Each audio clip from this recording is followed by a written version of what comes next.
Bapak Ibu yang dikasihi Tuhan, Shalom ya. Kita bertemu kembali dalam Bible class kita secara khusus di dalam pembahasan surat Paulus kepada jemaat di Galatia ya, Galatia. Ini adalah sesi yang terakhir ya. Sesi yang terakhir ya. Jadi untuk surat Galatia ini kita akan selesaikan hari ini dan kita nanti akan bersama-sama ada review sebentar ya sebelum kita masuk ke dalam sesi hari ini. Seperti biasa kita diingatkan kembali ya untuk beberapa sesi yang lalu supaya kita bisa mengikuti secara lengkap begitu ya. Bagi yang sudah mengikuti diingatkan kembali, bagi yang baru mengikuti boleh paling tidak ya bisa mendapatkan gambaran secara umum untuk sebagai introduksinya atau pengantar ya. Baik, saya akan mulai langsung saja untuk sesi malam hari ini ya. Kita share screen. Oke. Nah, ini ya. Ini adalah sesi yang terakhir ya. Judul besarnya adalah The Magna Carta of Christian Liberty. Ya, The Magna Carta of Christian Liberty. Jadi surat Galatia sebagai Magna Carta dari Christian Liberty. Lalu kemudian hari ini the last session yaitu temanya atau judulnya adalah Works of the Flesh and Fruit of the Spirit. Ya.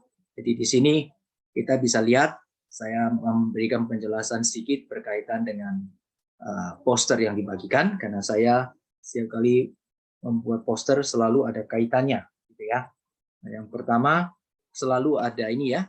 Ini ada poster kecil di atas. Ini adalah introduksi kita yang pertama yaitu mengenai The Magna Carta of Christian Liberty. Itu adalah bagaimana surat Galatia ini ya menjadi seperti sebuah Magna Carta ya, sebuah piagam agung gitu ya bagi liberty, Christian liberty, satu kebebasan di dalam iman Kristen gitu ya. Nah, jadi melalui surat Galatia ini Paulus itu menuliskan satu kebenaran-kebenaran firman Tuhan, prinsip-prinsip penting ya yang mengingatkan anak-anak Tuhan secara khusus di Galatia, secara umum, secara general kepada seluruh umat Tuhan di sepanjang zaman ya, berkaitan dengan bagaimana sebagai anak-anak Tuhan ini kita sudah menjadi orang yang tidak lagi diperbudak oleh keadaan apapun, oleh hukum apapun, tradisi apapun, tetapi semua sudah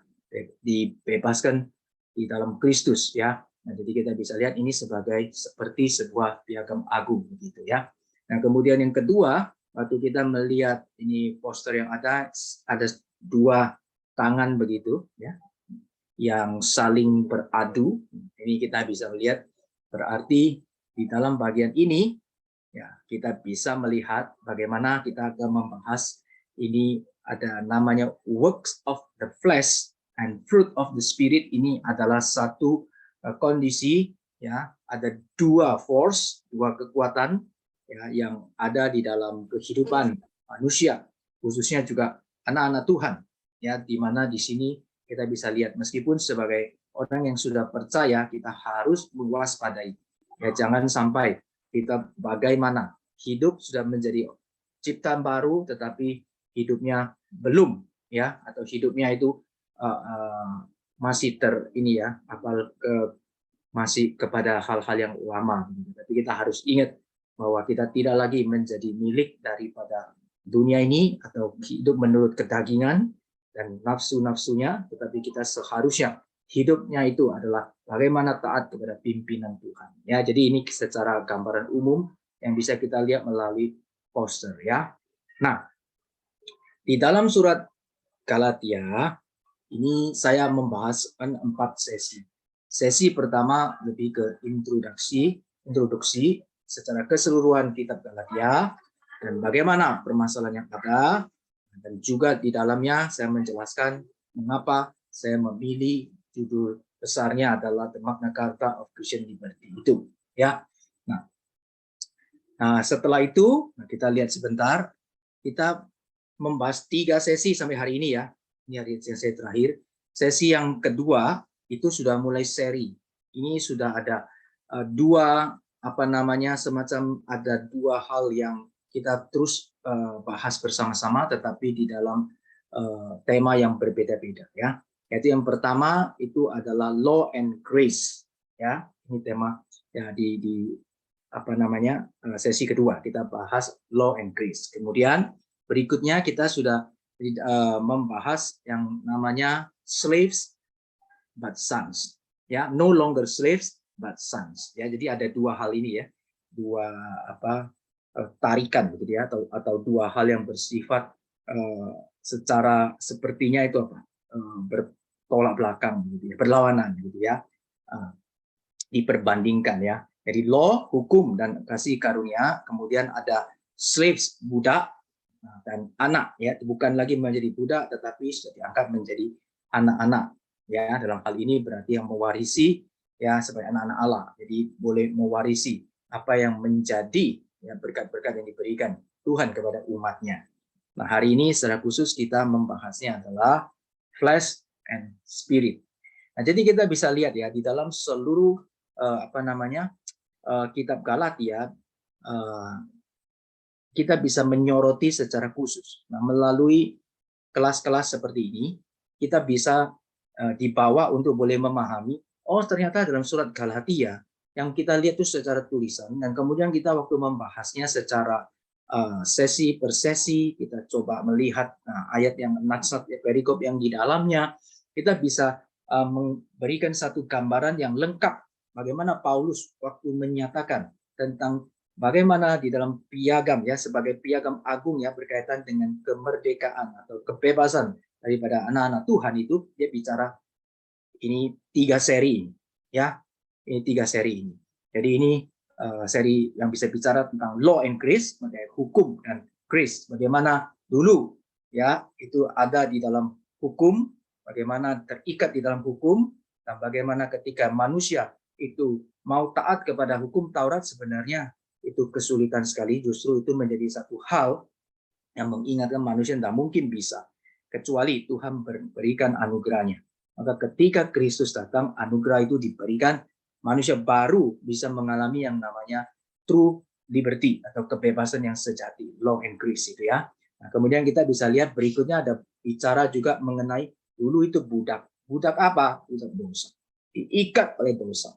Dan mungkin lagi lepas ya, tetapi di dalam anugerah Tuhan, ketika Tuhan menyatakan kasihannya, belas kasihannya, maka manusia boleh diselamatkan dan diangkat menjadi anak. Nah, jadi kita bisa lihat di sini ya, ini Paulus memberikan satu pengajaran penting yang berkaitan dengan kemerdekaan ya, yang kaitan dalam hidup anak-anak yang sudah merdeka. Ya, jadi tidak lagi menjadi budak dosa, tapi hidup menjadi anak-anak yang merdeka, ya, anak-anak Allah yang merdeka, artinya merdeka terhadap dosa, ya, dan bagaimana dia boleh memiliki satu hidup yang berkemenangan. Jadi bisa bukan cuma terikat sama dosa lagi, tapi sekarang bisa berkata tidak kepada dosa, karena bukan lagi budak, ya. Baik, dan hari ini kita akan belajar, kita akan sama-sama lihat berkaitan dengan flesh and spirit, secara khususnya works of the flesh and fruit of the spirit, ya, works of the flesh and fruit of the spirit. Nah, ini kita hari ini akan secara khusus kita akan melihat pasal yang kelima, nanti pasal 6 itu saya pakai sebagai closing part atau bagian penutup yang Paulus sampaikan, ya, bagian penutup yang Paulus sampaikan, dan di dalam closing part ini ya kita bisa lihat secara umum saja bagaimana Paulus nanti juga menekankan poin-poin yang sudah dijelaskan di dalam pasal yang kelima ini. Oke ya, baik ya, sekarang kita akan sama-sama masuk. Seperti biasa kita akan membaca dan kemudian saya akan mengulas, menjelaskan setiap bagian ayat yang kita baca bersama-sama. Saya sudah siapkan ya. Baik. Nah, kita masuk sekarang ke Galatia, pasalnya yang kelima. Kita akan memperhatikan dahulu, ini adalah ayat 1 sampai yang ketiga. Ya, ayat 1 sampai yang ketiga. Nah, baik, saya ingin mendengar salah satu dari kita boleh bantu membaca. Siapa saja, boleh enggak langsung saja? Ada? Boleh menghemat waktu, siapa saja ada?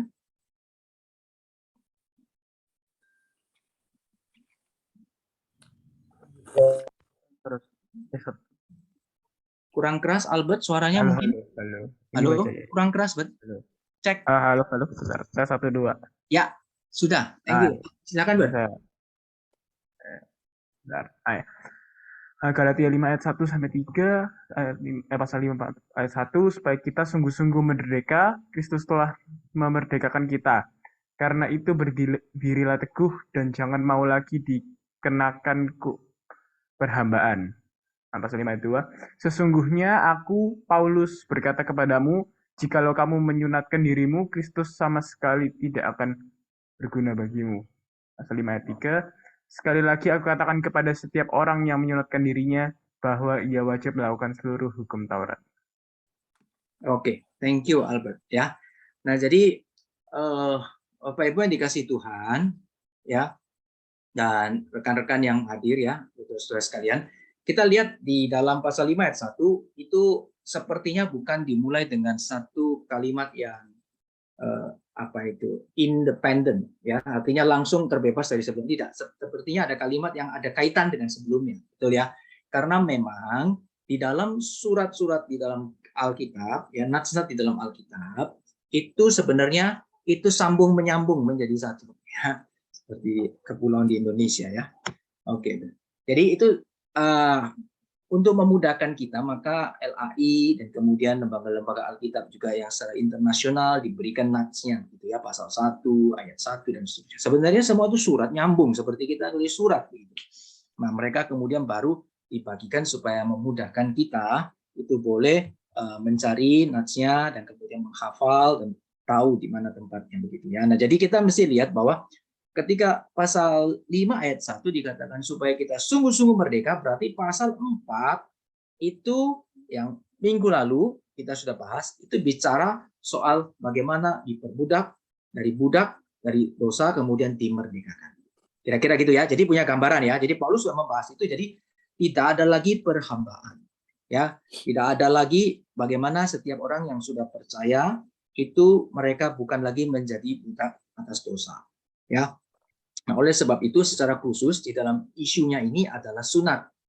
Nah, kita sudah lihat ya, bagaimana isu yang ada di Galatia ini, ada sekelompok orang Yahudi, ya, mereka menekankan bahwa tidak cukup cuman Kristus, tapi kamu mesti disunat. Apalagi kamu bukan Yahudi, harus ikut cara kami. Harus disunat baru diterima. Kalau tidak diterima, tidak sah. Keselamatanmu itu tidak sah. Nah, disinilah kemudian Paulus memberikan pengajaran ini. Kamu sudah sudah merdeka. Tidak ada lagi perhambaan. Kristus telah memerdekakan kamu. Nah, ini jelas sekali. Oke ya. Nah, oleh sebab itu 5 ayat 1 dikatakan supaya kita sungguh-sungguh merdeka. Nah, perhatikan ini supaya, ini berarti adalah satu pengertian yang sangat penting ya. Jadi ini tidak bisa tidak bisa, tidak ada cara lain ya. Jadi ini kata supaya ini, ya, ini artinya supaya kamu bisa merdeka, maka tidak ada cara lain, maka Kristus. Nah, jadi di sini perhatikan ya.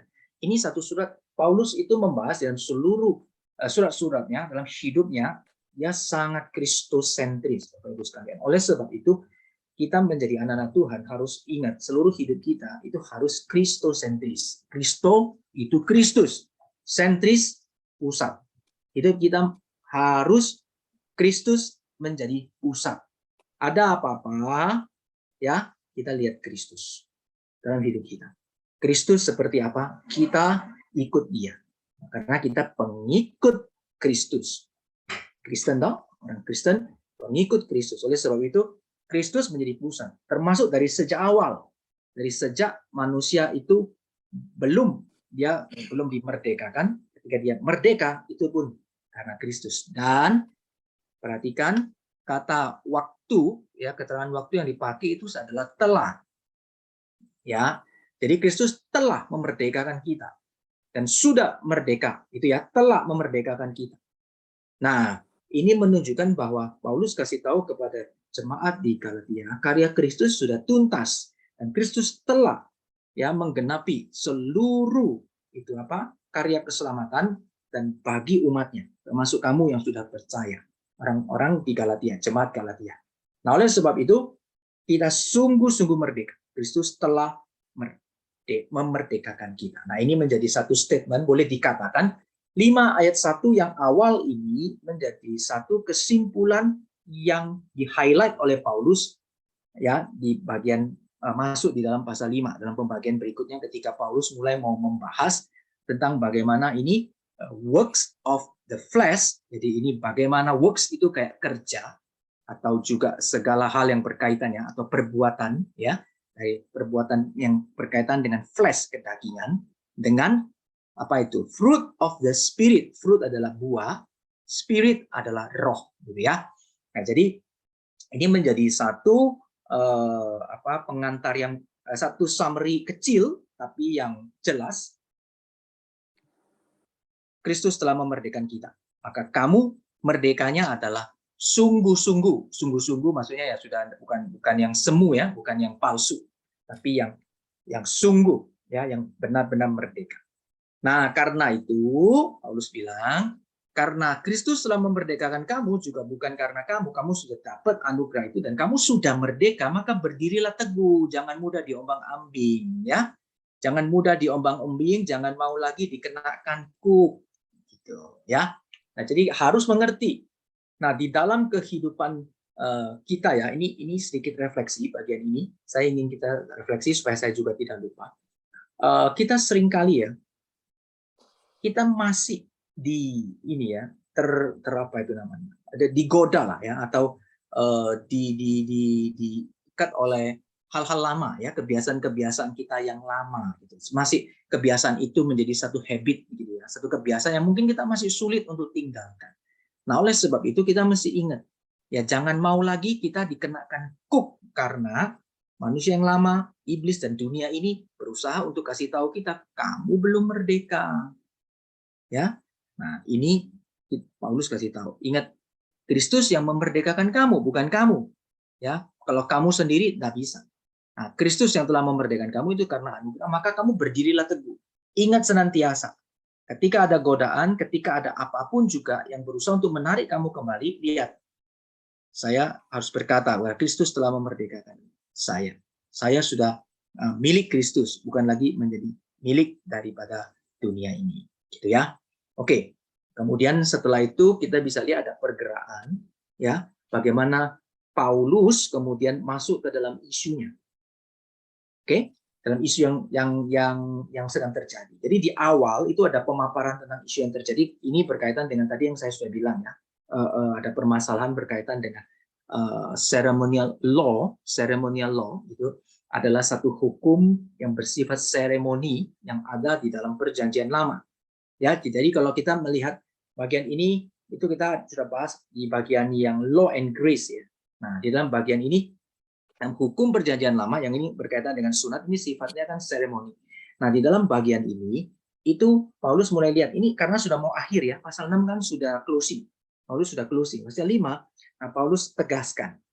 Ya. Nah, bagaimana dikasih tahu, mulai kasih tahu gitu.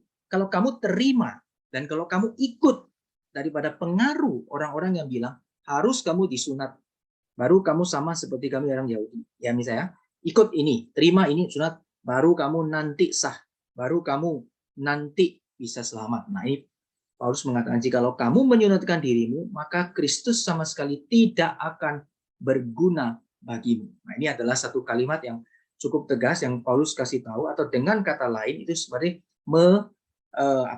kayak menolkan gitu ya karya Kristus gitu. Jadi gak ada lagi gunanya. Ya, sekali lagi aku katakan kepada setiap orang yang menyunatkan dirinya bahwa ia wajib melakukan seluruh hukum Taurat. Jadi Paulus mau kasih tahu kalau kamu mau ikut cara daripada yang lama yang hukum Taurat itu, yang menyunatkan diri, kamu harus ikut semuanya.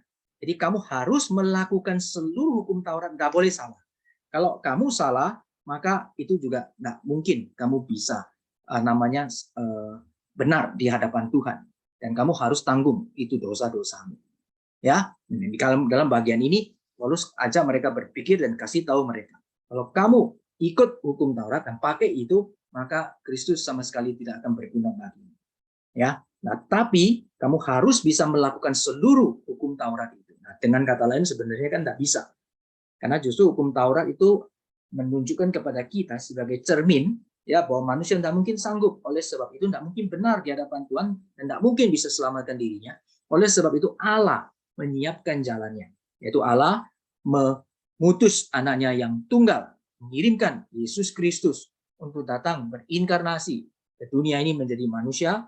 Kemudian ia boleh taat ya, dengan taat dia memikul salib sampai akhirnya dia naik ke atas kayu salib, boleh mengorbankan dirinya menebus ya sebagai korban pengganti salah ini ya, korban penebus dosa, supaya kita itu tidak lagi di bawah penghukuman Tuhan, tetapi kita boleh dimerdekakan ya, dibebaskan ya dari budak dosa, dan kita boleh menerima keselamatan dan diangkat menjadi anak-anak Allah. Ya, jadi Paulus ini memberitahu kepada mereka hal ini. Ya, nah sekarang kita lihat sedikit di sini. Nah, di sini di dalam kitab Kejadian 17 ayat yang 10 sampai 14. Saya ambilkan ini di dalam bahasa Inggris ya. Nah, saya ambil bahasa Inggris, saya terjemahkan ya. Karena saya mau sorot di sini, ada sorotan saya adalah saya mau sorot ini. Bapak Ibu sekalian, ya saya suka pakai istilah covenant ini. Ya, kalau di dalam mungkin perjanjian ya, mungkin oke lah ya. Tapi saya karena kepingin pakai my covenant, ya. Jadi saya pakai Inggris ya. This is my covenant. Ini perjanjian, ya. Perjanjianku ya, which you shall keep, yang kamu harus pegang, between me and you and your offspring after you. Jadi sangat jelas. Jadi ini perjanjian which you shall keep, yang harus kamu pegang antara aku dan kamu ya, dan keturunanmu. Nah, jadi ini waktu itu covenant yang Tuhan berikan kepada Abraham ya. Jadi memberikan covenant, mengikat perjanjian. Ya, kita sudah ada lihat juga waktu Paulus di surat Galatia ini kita bicara itu ada Paulus kasih tahu tentang covenant dengan Abraham ya. Ya, hukum itu Musa. Tapi kemudian waktu Paulus menjawab mereka, Paulus munculkan atau bahas tokoh Abraham, kaitannya dengan covenant dan nanti janji di dalam Abraham. Makanya saya kembali pakai lagi bagian ini untuk boleh mengingatkan kita ya. This is my covenant which you shall keep, yang harus kamu pegang, between me, perhatikan ya, antara Tuhan, ini adalah satu perjanjian yang Tuhan nyatakan, and you, dan keturunanmu. Ya, setiap ini male among you shall be circumcised. Jadi setiap yang laki-laki di antaramu harus disunat. Nah, ini memang perjanjian lama ya. Jadi memang Tuhan perintahkan. You shall be circumcised in the flesh of your foreskin. Jadi perhatikan kalimat flesh. Jadi ketika ini disunat, itu kaitannya adalah flesh ya, daging. Kan di sana kan ada yang disunat itu ada kaitan dengan daging, flesh. And it shall be sign of the covenant between me and you. Jadi ini menjadi sign, ya, sign sebagai tanda, ya, sign dari covenant itu.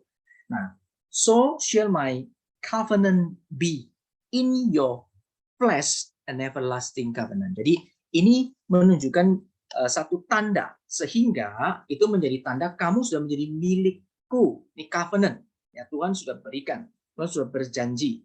Ya, sehingga ini covenant in your flesh. Perhatikan ini covenant in your flesh ya. Jadi covenant kemudian ada flesh ya. Any uncircumcised male who is not circumcised in the flesh of his foreskin shall be cut off from his people. He has broken my covenant. Jadi kalau tidak melakukannya maka dianggap bukan my people. Jadi karena bukan ya, jadi dia sudah broken, sudah merusak, sudah artinya broken my covenant, melanggar itu covenantku, covenant yang Tuhan berikan. Nah, jadi di dalam bagian ini kita bisa lihat ya. Jadi kaitan inilah yang kemudian membuat orang-orang di dalam perjanjian lama, khususnya mereka yang masih sangat dipengaruhi oleh hukum Taurat itu, dan orang-orang Yahudi yang sudah percaya kepada Kristus juga di awal-awal pelayanan Paulus itu juga mereka juga menekankan bagian ini. Jadi harus, kalau enggak itu sudah broken my covenant. Nah, kita bisa lihat bersama. Di dalam bagian ini memang waktu perjanjian lama, semua yang dilakukan, di dalam apa yang terjadi, yang Tuhan berikan semuanya itu, di dalam hukum-hukum Tuhan, ya itu semuanya menuju atau merupakan satu bagian yang akan poin itu berarti yang menunjuk nanti akan digenapinya di dalam Yesus Kristus. Jadi menunjuk ke sana. Semua yang diberikan itu nanti Tuhan melihat, termasuk offspring, termasuk janji. Nah, di mana seluruh covenant ini nanti secara tuntasnya itu akan menunjuk kepada Kristus Yesus sendiri. Nah, jadi ketika Yesus Kristus sudah datang, maka semua covenant itu sudah digenapi, covenant di dalam Kristus. Nah, itu adalah covenant of grace, ya, perjanjian anugerah. Nah, sehingga kita bisa lihat nanti. Nah, ketika Kristus sudah menggenapi semua, Kristus bilang dia bukan menghapus atau dia bukan kemudian menentang semua, ya, tetapi dia menggenapi. Kedatangannya adalah dia fulfill, itu menggenapi apa yang sudah Tuhan itu siapkan sejak perjanjian lama. Ya. Nah, jadi kita bisa lihat sama-sama. Kalau Kristus sudah datang, maka covenant, ya, yang sekarang itu yang bersifatnya itu yang dulu itu in flesh, ya, sekarang sudah dituntaskan menjadi lebih tinggi, ya, digenapi, ya, di dalam Kristus, menjadi covenant with Christ, ya. Nanti di sini adalah bagaimana sekarang yang di circumcise di dalam istilah ini, ya, istilah saya yang di sunat itu bukan lagi flesh, tapi tanda itu sudah ada di dalam hati yang baru. Nah, itu nanti adalah karya Roh Kudus menjadi sign of the covenant between me and you in Christ. Jadi covenant yang sudah Tuhan berikan di antara Allah dan kita sebagai umatnya melalui Yesus Kristus, dan tandanya adalah hati yang baru karya Roh Kudus. Ya, nah jadi ini sedikit penjelasan berkaitan dengan ini, ya, ceremonial law ini, ya, khususnya berkaitan dengan sunat ini, ya, perjanjian lama yang melaluinya itu sebagai sebuah tanda, ya, bahwa ini adalah umat Tuhan. Oke, ya. Nah, baik, ini adalah bagian yang pertama sampai yang ketiga. Oke, baik. Mungkin saya berhenti sebentar. Apakah pada bagian ini ada yang cukup jelas atau ada yang ingin bertanya?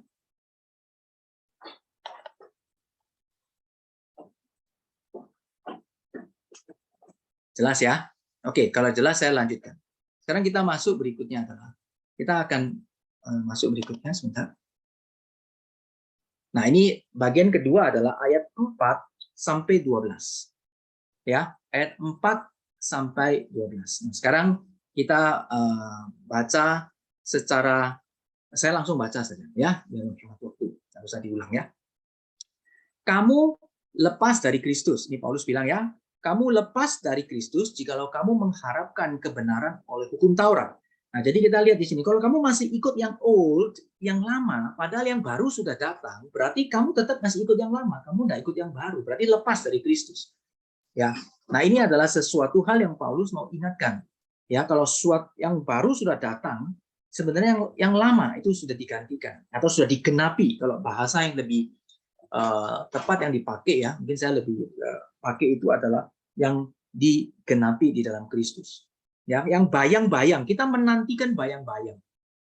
Kalau yang realnya sudah datang, yang bukan bayang-bayang, yang sungguhannya itu sudah datang, ya bayang-bayangnya tidak perlu lagi loh, gitu loh. Nah, jadi dulu ada satu hal yang dipakai, ya, mungkin bisa membantu dalam hal ini, misalnya dikaitkan gini, adalah ini mungkin zaman yang dulu, ya, itu kalau zaman dulu itu kalau mau orang, khususnya mereka yang pasangan yang ada distant relationship gitu, ya, jadi yang agak jauh begitu, kalau misalnya mereka mau berrelasi, mau apa begitu, mereka kan pakai surat, ya, tulis surat, taruh perangko, terus dikirim butuh waktu. Nanti kalau pengen sudah tulis surat gitu, kangen, terus dia bilang, aduh, ini sudah dengar, lihat tulisanmu, ini aku kangen sama kamu misalnya. Coba dong sekarang kondisimu seperti apa, keadaanmu seperti apa, fotoin dong. Nah, gitu. Kemudian fotonya dikasih di foto, masukin amplop, kemudian kasih perangko, kirim, ya toh. Setelah dikirim, kemudian dilihat fotonya, waduh, ya sekarang terobatilah kangennya karena lihat foto. Ya, ini foto ini, oke lah. Jadi dia bisa kemudian di tempat yang jauh itu masih tetap melihat fotonya, membina relasinya dan seterusnya sampai waktunya tiba. Mungkin studinya sudah selesai atau kerjanya sudah selesai sehingga dia kembali atau mau berjumpa ya dengan orang yang dikasihinya. Maka ketemu. Nah, setelah ketemu, perhatikan, waktu sudah ketemu, ini foto ini sudah tak berfungsi karena sudah lihat langsung. Saya mengerti ya, maksud saya. Kan tidak mungkin sudah ketemu. Waduh, sebentar ya, saya lihat fotomu saja. Ini bagus foto. Ini orangnya di sini. Enggak, jangan. Ini harus ada foto. Ya, jadi foto saja. Ini orang tidak dilihat. Kan tidak seperti itu. Nah, jadi ketika yang ini sudah datang, ya, yang realnya, yang bukan bayang-bayang itu sudah datang, maka bayang-bayang tidak perlu lagi. Nah, inilah demikian dikatakan ya. Itu yang lama dalam perjanjian baru itu nanti secara tuntas. Itu semua yang lama bayang-bayang, yang menunjuk poin kepada Kristus, menunjuk kepada Kristus. Ketika Kristus nanti sudah datang, maka yang bayang-bayang ini sudah tidak perlu lagi karena Kristus sudah datang, sudah menggenapi semuanya. Oke ya. Jadi ini kalau kamu masih lepas dan tetap mau pegang yang lama, ya kamu lepas dari Kristus. Ya, artinya bisa dalam mungkin bahasa lebih keras lagi itu menghina karya Allah atau menghina apa yang sudah Kristus lakukan. Ya, karena kamu masih melihat foto lebih bagus dari yang asli. Nah, ini kan sesuatu yang yang tidak tepat ya. Nah, berarti kamu hidup di luar kasih karunia. Ini kata Paulus ya. Jadi jelas kamu hidup di luar kasih karunia. Ya. Karena kamu mengharapkan apa? Kebenaran hukum Taurat. Berarti kamu under law. Kamu di luar ya dari grace atau di luar kasih karunia. Ya, sebab oleh roh dan karena iman. Nah, ini penting ya. Kalau sebab ini dua ya. Ini sebab dan karena ya. Sebab dan karena. Kalau dalam bahasa Indonesia ini mungkin ya mirip lah ya. Sebab karena gitu ya.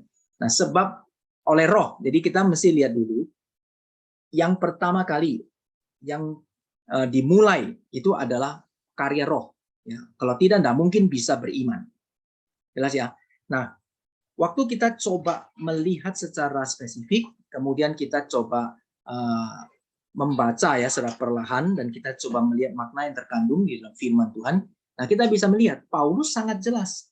Dia memberitahu kepada jemaat di Galatia kaitan dengan ini ya, bagaimana hidup mereka itu boleh dimerdekakan oleh Kristus, maka dia katakan itu dimulai oleh karya Roh Kudus, baru kamu bisa beriman. Memang ada iman, itu responnya hanya bisa karena iman. Kamu tidak ada hal apapun yang kamu bisa respon, tapi itu dimulai oleh Roh. Nah, kita menantikan kebenaran yang kita harapkan, ya. Sebab bagi orang-orang yang ada di dalam Kristus Yesus, hal bersunat atau tidak bersunat tidak mempunyai sesuatu arti, hanya iman yang bekerja oleh kasih. Nah, perhatikan ini sudah semakin Paulus menyatakan sikap semakin jelas ya, dan dia boleh memberitahu kepada jemaat di Galatia untuk boleh dengan tegas ya, bagaimana bersikap ya. Jadi di dalam Kristus, perhatikan ya, di dalam Kristus ini ya, hal bersunat atau tidak, ini tidak mempunyai arti. Tidak ada artinya. Ya. Sebab kita sebagai anak-anak Tuhan, ya, kita itu hanya boleh berespon iman yang bekerja oleh kasih Tuhan sendiri. Ya. Nah, dahulu kamu berlomba dengan baik, siapakah yang menghalang-halangi kamu sehingga kamu tidak menuruti kebenaran lagi? Ini adalah satu tanya. Ajakan untuk tidak menurutnya lagi bukan datang dari dia. Perhatikan maksudnya, ini dari dia, ini huruf besar ya, berarti dari Tuhan atau dari Allah. Nah, kamu sekarang sudah ada di dalam Kristus. Nah, sekarang kalau ajakan untuk tidak menuruti, pasti bukan datang dari Tuhan. Ya, karena Tuhan yang panggil kamu, maka dunia ini dan juga seluruh antek-anteknya itu akan berusaha tarik kamu kembali, berusaha memberikan kamu pengaruh supaya kamu bimbang, kamu kemudian akhirnya diikat kembali di dalam pemikiranmu yang lama. Nah, oleh sebab itu ini pasti bukan datang dari Tuhan, ya. Nah, terus Paulus kasih tahu ini sebuah ini adalah sebuah perumpamaan ya, satu ungkapan ya, perumpamaan ya. Perhatikan bahaya ya. Sedikit ragi sudah menghamirkan seluruh. Perhatikan ya. Ini sedikit ya. Sudah menghamirkan seluruh. Nah, ini hati-hati. Ini di dalam bagian ini terkandung satu peringatan keras. Jadi, iman Kristen sebagai anak-anak Tuhan, kita tidak boleh kompromi sedikit pun secara khusus ya berkaitan dengan hidup doktrin ya atau pengajaran iman kita. Ya, apa yang Tuhan perintahkan, apa yang Tuhan ajarkan, kita harus setia. Ya, cuma ada satu responnya, setia dan taat. Ya, Tuhan bilang apa, kita ikut. Ya, Tuhan bilang tidak, kita taat tidak. Tuhan bilang oke, kita jalan oke. Ya, jadi karena sedikit ragi, nggak usah tunggu banyak, dikit aja. Kalau orang yang buat kue pasti tahu. Taruh dikit, seluruh adonan sudah kami. Oleh sebab itu penyimpangan yang sedikit saja itu bahaya, karena dia akan memimpin ya ke dalam satu jalan yang satu saat penyimpangan yang besar sekali, sehingga nanti sudah tahu kita pun sudah salah arah. Ya, kalau simpangan yang sedikit salah arah, ini yang ngerti matematika, yang suka hitung-hitungan tahu ya. Nah, kalau yang ibu-ibu yang suka buat kue, nah Paulus kasih ilustrasi ini, saya kira sangat bisa diterima dan sangat mengerti dengan baik. Oleh sebab itu, ingat, di dalam mengikut Tuhan, yuk setia secara tuntas, ya, secara tuntas, ikut setia sampai akhir. Ada kesulitan, bagaimana tetap lihat Kristus. Nggak ada jalannya cuma satu. Paulus sudah kasih tahu kepada kita, Kristus yang memerdekakan kita. Kita jalan di dalam dunia ini sampai nanti Tuhan panggil kita pulang ke sorga, itu banyak tantangan, Bapak Ibu sekalian. Ya, banyak tantangan. Oleh sebab itu, di dalam semua tantangan, jangan kita bermain-main.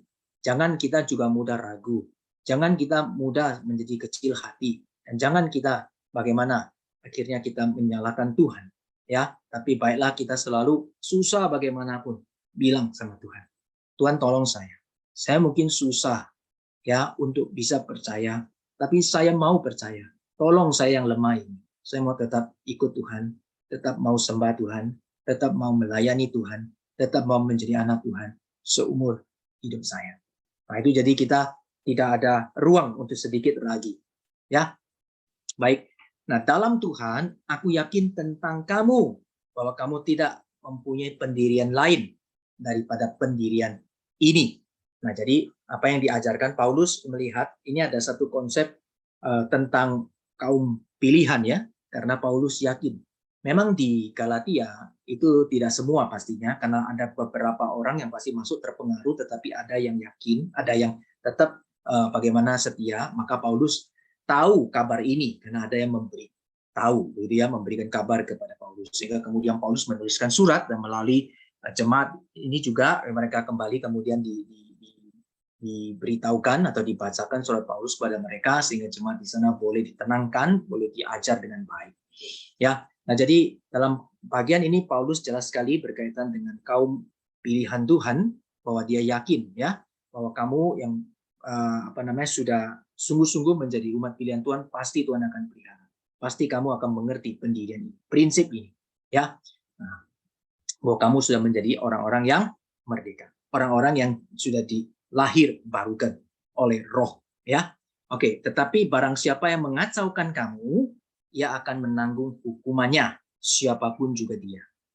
Kan ya? Jadi memang ini kita bisa lihat ya, umat pilihan Tuhan itu pasti Tuhan jaga. Ini adalah di dalam bagian ini kita bisa lihat bersama-sama ya, bahwa Paulus mempunyai satu pemahaman yang sangat-sangat kuat ya. Dalam Tuhan aku yakin tentang kamu. Dalam Tuhan artinya kalau Tuhan sudah panggil engkau, Tuhan sudah jadikan engkau miliknya, selamanya engkau miliknya. Memang akan ada orang yang berusaha mengacaukan semua.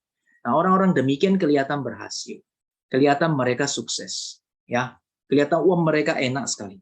Tapi perhatikan, Paulus bilang, ia akan menanggung hukuman. Tidak peduli siapapun dia, mau dia dalam kaitan ini, mau dia orang Yahudi sendiri, mau dia yang termasuk orang Israel kan ya, orang Yahudi sendiri, atau bahkan dia pengajar yang hebat, ya, mungkin dia bisa memberikan pengaruh yang luar biasa di dalam zaman sekarang ini. Bisa juga itu mereka disebut sebagai orang-orang yang dirinya adalah hamba-hamba Tuhan yang dikenal, yang viral, yang mungkin terkenal, yang luar biasa. Ya, ingat firman Tuhan mengatakan ya, orang-orang demikian akan menanggung hukumannya. Akan menanggung hukumannya. Nah, jadi kita sebagai anak-anak Tuhan, kita harus bisa mengerti firman Tuhan. Tidak ada jalan lain. Ya, Tuhan itu memberikan kepada kita itu wahyu yang sangat khusus, special revelation. Ya, kita kalau menyadari hal ini, kita merasa sangat beruntung. Ya, special, khusus, revelation itu wahyu, yaitu firman Tuhan. Pertama adalah Tuhan Yesus sendiri, Kristus sendiri, yang telah memerdekakan kita, yang memberikan dirinya. Ia datang sebagai korban penembus, ya, korban penanggung dosa. Dia boleh menanggung dosa kita, ya, sehingga kita boleh diselamatkan. Nah, sekarang Yesus Kristus itu adalah wahyu khusus yang Tuhan berikan kepada kita. Nah, setelah itu Tuhan berikan kepada kita apa? Firman. Firman Tuhan itu juga secara khusus diberikan kepada kita supaya kita kenal Tuhan dan seluruh kehendak-Nya.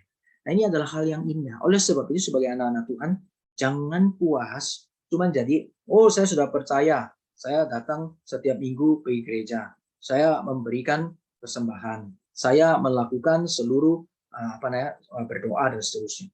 Jangan cuma puas sampai di situ. Tapi yuk kita terus belajar maju apa? Saya mau kenal Tuhan dan kehendak-Nya. Ya, saya mau kenal Tuhan dan kehendak-Nya. Jadi di dalam mengenal Tuhan dan kehendak-Nya tidak ada cara lain. Tuhan menyatakan dirinya melalui kebenaran firman-Nya dari Kejadian sampai Wahyu. Kita bisa lihat bagaimana Tuhan mau dia dikenal, ya, dan Kejadian sampai Wahyu. Sejauh itu Tuhan mau dikenal. Sejauh Alkitab yang Tuhan berikan kepada kita. Firman Tuhan itu, ayo kenal Tuhan. Ya, kita sudah belajar dari Kejadian ya. Ada Bible class, ada baca, kita ikut Bible class, saya urut ya, ikut urut, pelan-pelan kita sudah di Galatia. Ya, nanti sebentar kita pelan-pelan kita sampai Wahyu. Nah, sampai Wahyu bagaimana? Sudah selesai. Wah, saya sudah selesai semua. Apakah saya sudah cukup? Belum. Kita belajar lagi dari awal, terus seumur hidup baca. Ya, ada seorang itu yang sungguh-sungguh dia baca firman Tuhan. Dia baca firman Tuhan. 1 tahun mungkin bisa selesai 2 kali. Ya, mungkin bisa selesai 3 kali, 4 kali, 5 kali. Ya, setiap orang mungkin berbeda. Tapi baiklah kita punya hati sebagai anak-anak Tuhan. Kita rindu. Ya, kita rindu untuk boleh belajar firman Tuhan. Kalau kita ikut ya, di dalam kelas Bible class seperti ini, paling tidak ya, kalau setahun atau setahun lebih atau 2 tahun kita bisa selesai. Ya, membaca seluruh kitab dan bukan cuma membacanya, tetapi kita berusaha merenungkannya, kita melihat apa yang di dalamnya, dan kita ingat firman Tuhan itu. Kita mulai kenal, sehingga ketika ada yang tidak benar, kita alert, alarm kita bunyi, karena kita tahu Tuhan punya mau apa. Nah, ketika mulai dosa menggoda, kita tahu, waduh saya sepertinya tertarik ke situ, tapi tidak boleh, Tuhan tidak suka. Roh Kudus ingatkan kita bisa kemudian alert bunyi. Ya, dan pada saat kesulitan, kesusahan ada, kemudian iblis kasih tahu kau ditinggal. Nggak mungkin Tuhan itu ada. Hidupmu begitu susah. Kamu nggak mungkin dia itu mengasihi kamu. Kita ditipu oleh seluruh pemikiran-pemikiran demikian. Tetapi dengan kita boleh belajar firman Tuhan, Tuhan kasih tahu bahwa kita berharga di hadapan Dia. Dia telah menebus kita. Dia menyerahkan dirinya. Darahnya tercurah di atas kayu salib. Dia datang ke tengah dunia ini. Dia berikan nyawanya. Tubuhnya terpecah-pecah. Supaya apa? Supaya kita yang menjadi musuh Allah itu boleh diampuni karena Kristus telah berkorban bagi kita. Sehingga kita yang percaya boleh menerima keselamatan. Sehingga nanti waktunya tiba, kita tidak binasa kekal, tetapi kita menerima hidup yang kekal bersama dengan Tuhan dalam kerajaan sorga. Nah, ini adalah satu hal yang kita bisa tahu dari mana? Ya, dari firman Tuhan. Kita diingatkan, ya, Alkitab kasih tahu ingatkan, terus ajar, terus diulang-ulang aja kita seringkali masih lupa, atau diulang-ulang aja kita seringkali masih tidak mau pegang, apalagi tidak. Oke ya. Nah, jadi perhatikan di sini siapapun yang ya mengacaukan, ya siapapun dia itu dia harus menanggung hukumannya. Jadi jangan kita juga khawatir dengan segala keadaan ya yang menimpa kita, dan juga mungkin kalau ada kita bisa wah ini kelihatannya ya ini hamba-hamba Tuhan tertentu yang kelihatannya fenomenal dan seterusnya, tapi kalau tidak sesuai kita nggak mau ikut ya. Dan lagi saudara-saudara, jikalau aku masih memberitakan sunnah, mengapakah aku masih dianiaya juga? Sebab kalau demikian salib bukan batu sandungan lagi. Baiklah mereka yang menghasut kamu itu mengebiri saja dirinya. Jadi ini Paulus kasih tahu kepada mereka bahwa ikut Kristus itu memang pikul salib. Ya, kondisinya itu adalah kita bukan cari perkenanan orang. Kalau misalkan ya kita mau kasih tahu kepada mereka, oh semua yang enak seperti saya senangkan ini, saya senangkan itu. Tidak, ikut Tuhan itu pikul salib. Ya, ikut Tuhan mesti ada susahnya. Nah, seringkali terjadi dalam hidup kita memang itu godaan terbesar sebagai manusia, kita memang kadang lebih cenderung menyenangkan manusia. Karena apa? Enak. Menyenangkan manusia itu enak. Langsung terasa hasilnya bisa kita nikmati. Nah, tapi di dalam menyenangkan Tuhan, kadang-kadang kita lupa apa yang kita lakukan itu mendukakan. Di dalam menyenangkan orang, maksud saya manusia, kadang-kadang kita lupa yang kita lakukan itu ternyata mendukakan Tuhan, ya. Karena kita sudah melanggar apa yang menjadi perintah-perintahnya. Baiklah, kita berani untuk boleh menyatakan apa yang harusnya dinyatakan, dan kita berani untuk boleh berkorban, ya, melakukan atau melayani Tuhan, bagaimanapun kondisi dan keadaannya. Oke ya, nah ini saya kutip ya dari Calvin, ini kalimat Calvin ya, the system of grace and the system of law are incompatible. Nah ini pakai bahasa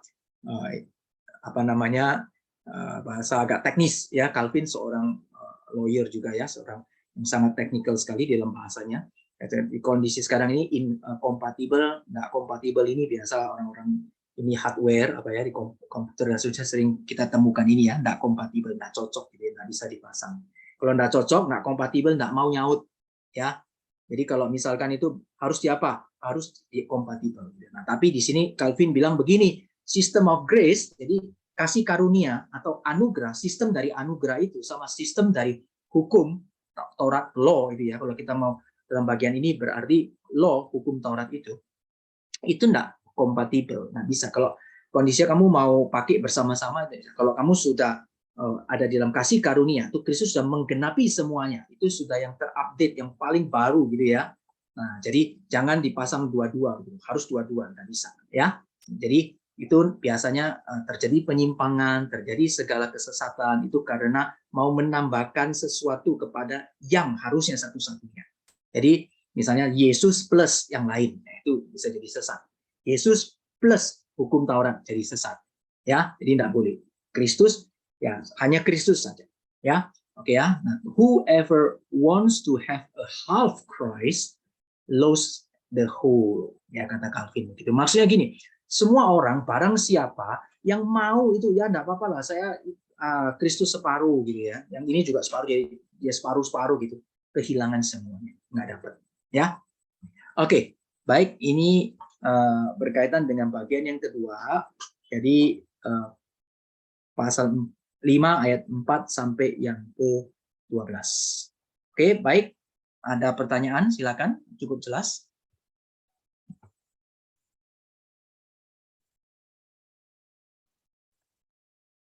Cukup jelas?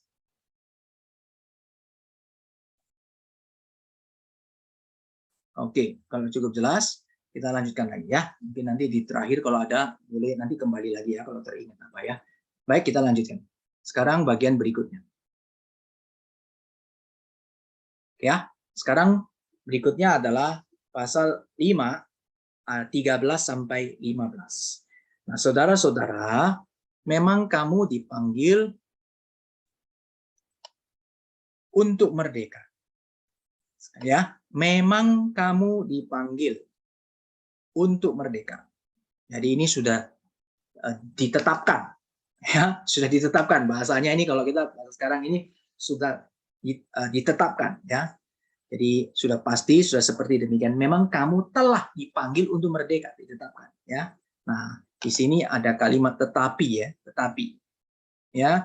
Tetapi janganlah kamu mempergunakan kemerdekaan itu sebagai kesempatan untuk kehidupan dalam dosa.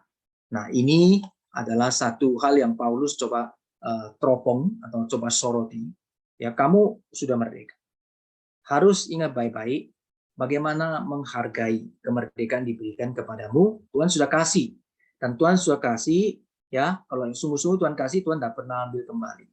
Oleh sebab itu pakai baik-baik. pergunakan baik-baik kemerdekaan itu. Ya, untuk apa? Ya, bukan untuk, pertama dikasih tahu lagi ya, ini berarti bukan untuk kesempatan hidup dalam dosa, tetapi layani seorang akan yang lain oleh kasih. Nah, jadi pakailah kemerdekaan itu untuk boleh melayani. Ya, nah, melayani Tuhan dengan cara apa? Ya, juga melayani Tuhan dan melayani sesama. Kalau orang bilang dia melayani Tuhan tetapi dia tutup mata untuk sesamanya, itu tidak mencapai satu pengertian yang tepat. Orang yang sungguh-sungguh melayani Tuhan pasti dia boleh tergerak, boleh mengasihi juga sesama melayani. Ya, nanti kita lihat Paulus ada highlight secara khusus di bagian akhir waktu berkaitan dengan melayani ini bagaimana prioritasnya. Ya, bagaimana prioritasnya. Nanti bagian akhir kesimpulan kita lihat lagi sebentar ya. Nah, sebab seluruh hukum Taurat tercakup dalam satu firman ini, kasihilah sesamamu manusia seperti dirimu sendiri. Nah, jadi bagian ini ketika kita sudah merdeka, kita boleh merdeka, maka kita pakai bagian kemerdekaan kita di tengah dunia ini, kita masih diberikan kehidupan, Tuhan mau kita melayani satu dengan yang lain. Ya, nah, tetapi jikalau kamu saling menggigit dan saling menelan, awaslah supaya jangan kamu saling membinasakan. Ya, nah ini adalah satu bagian yang Paulus tekankan, bagaimana boleh memakai kemerdekaan yang Tuhan berikan bukan justru untuk terus hidup dalam dosa, ya karena saya sudah merdeka, saya boleh melakukan seluruh kehidupan dengan sebebas-bebasnya, khususnya berbuat dosa. Nah, itu sebenarnya adalah satu hal yang salah besar ya, dan bahkan sebenarnya kalau itu terjadi, sebenarnya kita meragukan apakah benar-benar dia adalah umat pilihan Tuhan ya. Tapi sebenarnya ini adalah satu hal yang bersifat orang yang, ini hal yang paradoks ya. Paradoks itu kelihatannya kontra ya, tapi sebenarnya itu yang tidak kontra, benar ya. Nah, kita kadang melihat bahwa orang yang sudah orang yang merdeka, orang yang Tuhan sudah selamatkan, dia itu selalu sadar dirinya bahwa dia adalah orang yang tidak layak. Nah, ini adalah satu hal yang bersifat itu kelihatan loh, harusnya kan sudah merdeka. Ya, tapi kenapa dia bisa merasa dirinya, oh saya ini orang yang tidak layak, saya mesti sungguh-sungguh itu terus belajar, jangan sampai saya kemudian menyia-nyiakan anugerah Tuhan dan seterusnya. Nah, ini adalah satu hal yang berjalan bersamaan karena memang dia mengenal dirinya, dia mengenal Tuhan siapa, dia mengenal dirinya siapa. Nah, itu yang tepat. Ya, tapi kalau justru yang menganggap enteng, wah sudah merdeka, itu bebas kok. Nah, pokoknya percaya saja. Setelah itu ya sudah, pokoknya percaya aja loh. Ya udah, sekarang saya mau buat apa saja boleh. Nah, ini justru sebenarnya belum menjadi kemerdekaan yang sejati, ya. Oke. Baik, sekarang kita lanjut. Nah, sekarang berikutnya adalah 16 sampai yang ke-18. Ini Paulus memberikan maksud menerangkan bagian ini. Oke ya. Jadi kamu jangan pakai kesempatan kehidupan dalam dosa, layani seorang yang lain, dan kemudian dia kasih penjelasan. Maksudku ialah. Jadi diperjelas di sini ya. Nah, ini adalah kita bisa lihat Paulus mulai menekankan maksudku ialah hiduplah oleh roh. Nah, jadi kalau kamu hidup dipimpin oleh roh, maka kamu tidak akan menuruti keinginan daging. Ini kunci ya. Paulus kasih tahu kita. Firman Tuhan ya melalui penulisnya ini kan Paulus, Roh Kudus menggerakkan Paulus ya, memberikan inspirasi kepada Paulus yang kemudian Paulus kasih tahu, ditulis, dan ini berarti firman Tuhan kasih tahu kepada kita. Hidup oleh roh. Kalau kita hidup sungguh-sungguh dipimpin oleh roh, 100%, mutlak, maka kita tidak akan menuruti keinginan daging. Ini pasti. Ya dengan kata lain, kalau kita terus-menerus saja mengikuti keinginan daging, terus-menerus saya keinginan daging seperti itu, tanda tanya mestinya, apakah benar-benar kita hidup oleh roh? Ya, seperti yang tadi saya jelaskan juga, sudah merdeka kok, saya buat apa saja, buat dosa mau saya, nggak bisa. Ya, nah ini orang yang hidup oleh roh, dia tidak akan menuruti keinginan daging, karena dia tahu betapa berharganya anugerah Tuhan. Ya, nah, sebab keinginan daging itu berlawanan dengan keinginan roh. Satu kali ya. Ini pertama kali yang bagian 16 ini adalah statementnya. Oke ya, ini statementnya. Paulus memberikan statement, maksudku ialah hiduplah oleh roh, maka kamu tidak akan menuruti keinginan daging. Nah, kemudian mulai bagian ini perhatikan, ini bagian sekali Paulus kasih tahu. Keinginan daging berlawanan dengan keinginan roh. Satu kali ya, yang pertama. Kemudian keinginan roh berlawanan dengan keinginan daging. Ini yang kedua. Oke ya. Nah, perhatikan. Kemudian karena keduanya bertentangan. Jadi berlawanan, ini bertentangan. Ini yang ketiga. Ya, ini yang ketiga.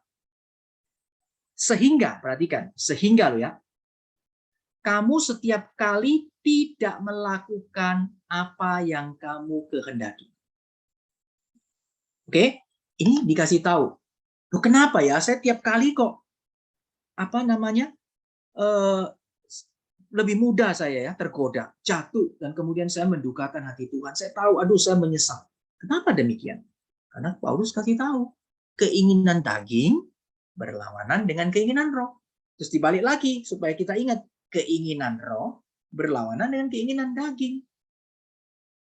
Dua-duanya bertentangan. Ini adalah satu style penulisan. Sampai zaman sekarang kan juga masih dipakai, tapi khususnya di dalam penulisan di dalam kitab Alkitab kita sering melihat semua yang diulang-ulang kita perhatikan. Dengan kata lain, ini bersifat mutlak. Jemaat yang dikasihi Tuhan, ini bersifat mutlak bahwa namanya keinginan daging dan keinginan roh tidak bisa satu. Jelas ya? Itu kuncinya. Sehingga seringkali kita bisa, saya kepingin sekali itu melakukan ini, tapi kok yang terjadi ini. Bahkan Paulus juga ngomong, aku mau melakukan apa yang baik, tapi kenapa kok yang jahat yang aku lakukan? Perhatikan, karena kita masih hidup di dalam tubuh. Tubuh kita ini sudah ada pengaruh dalam kejatuhan manusia. Kita sudah bicara tentang dosa di dalam bulan Agustus cukup panjang ya. Di dalam Katekismus Westminster, nah itu ada baiknya kita belajar dengan sistem ya katekismus itu, karena kita terus diulang-ulang sehingga kita menjadi makin mengerti, dan seharusnya itu membuat kita mengerti, bukan cuma tahu tetapi kita menyadarinya. Dan awas, kita hidup dalam tubuh yang ada natur dosa. Tuhan sudah selamatkan kita. Kita sudah merdeka, bukan lagi menjadi milik daripada dosa, bukan budak dosa, tapi milik Tuhan. Tapi hidup di tengah dunia ini kita masih ada tubuh yang berdosa. Ya, dan tubuh yang berdosa ini dia punya keinginan daging cenderung bawa kita ke manusia lama. Tapi kita sudah dimerdekakan Tuhan, Tuhan sudah lahir barukan kita, roh kita mau senang kepada apa yang Tuhan senang. Jelas ya? Roh senang kepada apa yang Tuhan senang, daging tarik kita ke yang lama. Nah, ini ada sebuah yang namanya apa? Battle, ada perang yang nggak kelihatan. Kita tahu, ya, tapi nggak kelihatan. Ya, dalam hal ini ada sebuah perang yang terjadi. Oke ya. Nah, ini perang yang terjadi. Nah, oleh sebab itu, kalau orang yang belum dilahir barukan, belum menjadi milik Tuhan, belum dilahir barukan oleh roh, nggak ada perang. Ngerti nggak? Karena mati rohaninya. Ada keinginan daging, hidupnya terus untuk keinginan daging. Nggak ada perang. Jelas nggak? Justru kenapa kita ada perang? Sudah hidup. Tuhan kasih kita hati yang baru, hidup. Ya, sudah hidup rohaninya, kita tahu hidup dalam daging, masih terkurung di dalam daging ini. Ya, oleh sebab itu, setiap anak Tuhan pasti longing, merindukan nanti Tuhan datang kedua kali. Maka Kristus bilang, aku akan datang. Kenapa? Karena aku akan datang, nanti kita semua ini akan diberikan tubuh yang baru. Tubuh yang apa? Bukan lagi yang keinginan daging. Tapi roh dan tubuh itu sungguh-sungguh itu boleh tidak lagi berbuat dosa. Ya, Agustinus mengetahui hal ini. Agustinus itu merancang, itu satu teolog besar, ya, Agustinus yang Tuhan pakai ya. Hidupnya itu waktu sebelum dimenangkan Tuhan, hidupnya itu juga dalam kehidupan flesh desire, keinginan daging. Ya, dalam kehidupan masa mudanya pinter sekali, tetapi dia juga hidup di dalam keinginan daging. Akhirnya Tuhan menangkan dia, Tuhan pakai dia, ya. Kemudian dia boleh diberikan satu longing, satu prinsip, dan akhirnya dia melihat satu waktu nanti kita akan diberikan Tuhan, itu adalah satu waktu nanti, waktu namanya state of glory, itu consummation. Ketika Tuhan memberikan kepada kita tubuh yang baru, maka Tuhan Yesus bilang, aku akan datang kembali. Nah, ini adalah satu janji yang pasti. Aku akan datang kembali. Kenapa? Karena kita nanti akan mendapat tubuh yang baru, dan kita nanti tubuh dan roh kita itu boleh. Apa itu namanya? Menyenangkan hati Tuhan. Nah, sekarang di dunia ini kita sedang latihan, ya, exercise. Ya, makanya di dalam exercise ini kita harus hidup oleh roh. Nah, ini kuncinya. Ya, maka kan dikasih tahu, akan tetapi jikalau kamu memberi dirimu, ini ya dipimpin oleh roh, maka kamu tidak hidup di bawah hukum Taurat. Perhatikan ya, jikalau kamu memberi dirimu dipimpin oleh roh, jadi hiduplah oleh roh. Ya. Nah, jadi ini kunci. Di sini waktu kita latihan rohani, ini namanya satu sanctification, proses pengudusan.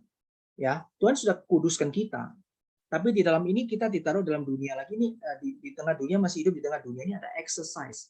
Kita harus berlatih. Latih apa? Latih gaya hidup kita di dalam kekekalan. Ya.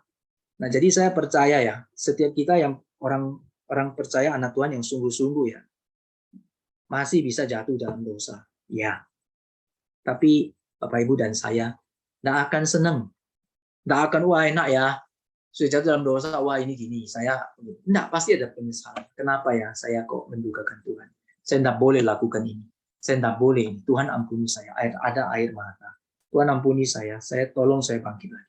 Nah, di tengah posisi ini iblis datang. Wah, kamu udah berguna, makanya kamu itu belum merdeka. Memang kamu masih budak dosa. Oleh sebab itu, biarlah kamu itu terus hidup di dalam kedaginganmu. Ya, Tuhan tidak ada, Tuhan tidak mengasihi kamu dan seterusnya. Nah, ini seluruh kondisi yang ada itu datang dari dunia ini, manusia kita yang lama, dan iblis terus mencaci maki, terus memberikan itu dakwaan. Karena memang pada dasarnya roh kita itu ingin menyenangkan Tuhan, karena kita memang dilahir barukan. Nah, oleh sebab itu dalam kondisi yang seperti ini kita harus apa? Kita harus kemudian datang berdoa, Tuhan ampuni saya. Tidak ada cara lain. Karena kita tahu kita tidak kuat, kita tidak bisa melawan seluruh itu dengan kekuatan kita. Kita mengaku di hadapan Tuhan. Tuhan tolong saya. Saya tahu saya sudah berdosa. Ampuni saya, hidup saya sudah tidak berguna. Biarlah saya boleh Tuhan pimpin. Saya mau bangkit kembali. Saya mau hidup kembali taat kepada Tuhan. Nah, ini adalah satu yang benar ya. Jadi saya seringkali mengatakan kepada kita semua, ataupun di dalam khotbah saya selalu bilang, kalau kita dalam pergumulan, atau mungkin juga dalam kesusahan, bahkan ketika kita jatuh dalam dosa, kita harus lari mendekat kepada Tuhan, bukan menjauh. Ya, banyak orang itu kecewa menjauh, banyak orang itu bangkrut menjauh, banyak orang kemudian jatuh menjauh, banyak orang dapat kesulitan menjauh dari Tuhan. Jangan. Kita dapat kesusahan, lari dekat sama Tuhan. Tuhan ampuni saya. Saya tahu saya salah. Tuhan tolong saya mau bangkit. Kita ditipu orang, datang dekat sama Tuhan. Tuhan tolong saya. Biarlah saya belajar dari kali ini, kesempatan ini. Saya datang, Tuhan pimpin saya. Biarlah saya tidak mengulangi kesalahan yang sama. Tuhan bimbing saya. Saya berharap dan percaya Tuhan tolong. Datang semua pada Tuhan. Ada apa lagi? Semuanya ditinggal oleh mungkin orang-orang yang kita pikir itu bisa tolong kita. Ya, kita jangan kemudian menyalahkan Tuhan, tapi datang mendekat kepada Tuhan, dan kita di sana berharap dan sandar kepada Tuhan. Nah, itu namanya kita dipimpin oleh roh, mendekat kepada Tuhan. Tidak ada jalan lain. Paulus kasih tahu kepada kita. Oke ya. Nah, di sini hidup oleh roh. Ini saya mau kasih sedikit komparasi atau sedikit perbandingan, yaitu berkaitan dengan yang ada di dalam Alkitab terjemahan King James Version, ya, dan terjemahan satunya lagi adalah yang ESV, ya, ini adalah yang ESV, ya, Standard Version, English Standard Version, ya. Nah, di sini dikatakan gini ya, hidup oleh roh itu dikatakan ya, walk in the Spirit, walk in the Spirit. Jadi berjalan, walk. Berarti kan ya, nah kita hidup kan kita merasa hidup ya. Ya ini hidup ya hidup ini, tapi di dalam terjemahan King James Version pakai walk in. Nah, English Standard Version ESV juga pakai walk by. Ya, satunya berjalan di dalam, satunya berjalan bersama atau berjalan dengan. Ya, dua-dua bagus ya. Makanya kalau kita baca atau belajar dalam kelas, kita satu-satu kita lihat, kita kemudian coba lihat, kita akan menemukan kekayaan yang Tuhan titipkan melalui firman-Nya. Ini ayat ya, bisa dikhotbahkan itu sangat limpah. Setiap kali khotbah, Tuhan akan memimpin kita, boleh melihat banyak perspektif yang Tuhan berikan kepada kita untuk hidup terus makin mengenal Tuhan. Ya, oleh sebab itu kita ini namanya firman Tuhan, firman ajaib. Nah, ini lagu him lagi. Firman hidup, firman ajaib, ya. Dan kita bisa lihat bahwa semua lagu yang bagus selalu harus pimpin kita makin mengenal dan makin itu menjunjung Tuhan dan kebenaran firman. Ya, firman Tuhan itu ajaib, firman Tuhan itu hidup, ya, karena dalam ketaatan kepada Tuhan dan firman-Nya kita boleh beroleh hidup, ya. Jadi di sini hidup oleh Roh itu walk in, ya, berjalan di dalam, ya, gambaran dan berjalan bersama. Di dalam berarti tidak kelihatan, berjalan di dalam, ya, berarti gimana jalannya? Tidak kelihatan, ya. Walk by juga dengan spirit bagaimana? Tapi satu kalau walk by berarti bisa kita lihat ya. Kalau yang satu di dalam, satu yang di luar. Kalau kita bisa lihat perspektif yang pertama, satu walk in berarti yang di dalam, kita di ranah yang tidak kelihatan, kita selalu taat kepada Roh Tuhan, kepada Roh Kudus. Nah, di dalam menghidupi hidup atau menjalani hidup yang kelihatan, kita juga dituntun oleh Roh Tuhan. Walk in the Spirit, walk by the Spirit. Kemudian yang di King James Version dikatakan di sini, ye shall not fulfill the lust of the flesh. Ya, ye berarti kita semua ya, you, kita ya, umat Tuhan itu ya. Shall not fulfill, jangan sampai kita itu fulfill atau memenuhi, ya, memenuhi lust itu nafsu dari daging. Ya, jangan kita memenuhi nafsu dari daging, apa harus kita penuhi. Mintanya apa, daging minta apa dikasih. Ya, daging minta berbuat dosa kita penuhi, jangan. You shall not fulfill, nggak boleh. Jelas. Nah, ESV mengatakan you will not gratify. Ya, jadi satu mengatakan orang yang hidup di dalam Tuhan nggak boleh. Itu yang tadi ya, berlawanan, bertentangan, artinya mutlak. Itu adalah satu rambu-rambu yang berkatakan orang yang walk in the spirit pasti dia tidak fulfill. Dia tidak boleh ke sana. Ya, fulfill the lust of the flesh karena bertentangan. Bagian yang kedua di dalam ESV dikatakan you will not gratify. Gratify itu memuaskan. Jadi dalam bagian ini ada satu lagi, ada feelingnya, ada satu ekspresinya, ada satu apa itu kesenangannya yang disorot. Katakan kalau kamu hidup bersama dengan Roh Kudus, dipimpin oleh Roh Kudus, hidup oleh Roh itu, kamu tidak akan memuaskan the desire of the flesh, keinginan dagingmu itu, desire-nya itu, kedambaannya itu, kesukaannya dari daging kamu tidak akan memuaskan itu. Kenapa? Karena Paulus bilang keinginan daging dan keinginan roh berlawanan. Keinginan roh dengan keinginan daging berlawanan. Keduanya bertentangan. Nah, kuncinya adalah, yuk kita hiduplah oleh roh. Hiduplah, berilah dirimu dipimpin oleh roh. Nah, ini kita mensubmitkan diri, dipimpin. Kita tidak bisa mimpin diri kita, jemaat yang dikasihi Tuhan. Ya, saudara-saudara yang terkasih, kita tidak bisa. Ya, kita memimpin diri kita tidak bisa. Jangan kita merasa diri, oh saya bisa memimpin hidup saya menyenangkan Tuhan. Tidak bisa. Kita harus serahkan diri kita dipimpin oleh roh. Ini namanya submit. Kita mensubmitkan diri kita, menundukkan diri kita, menyerahkan diri kita. Tuhan pimpinlah saya. Ya, Tuhan pimpinlah saya. Kemana saja saya pergi, mau ke kanan, mau ke kiri, saya mau itu jalan bersama dengan Tuhan. Pimpin hidup saya. Ya, supaya saya boleh menyenangkan Tuhan. Nah, Bapak Ibu yang dikasih Tuhan, kesenangan kita di dunia ini apa sih? Kalau saya tanya.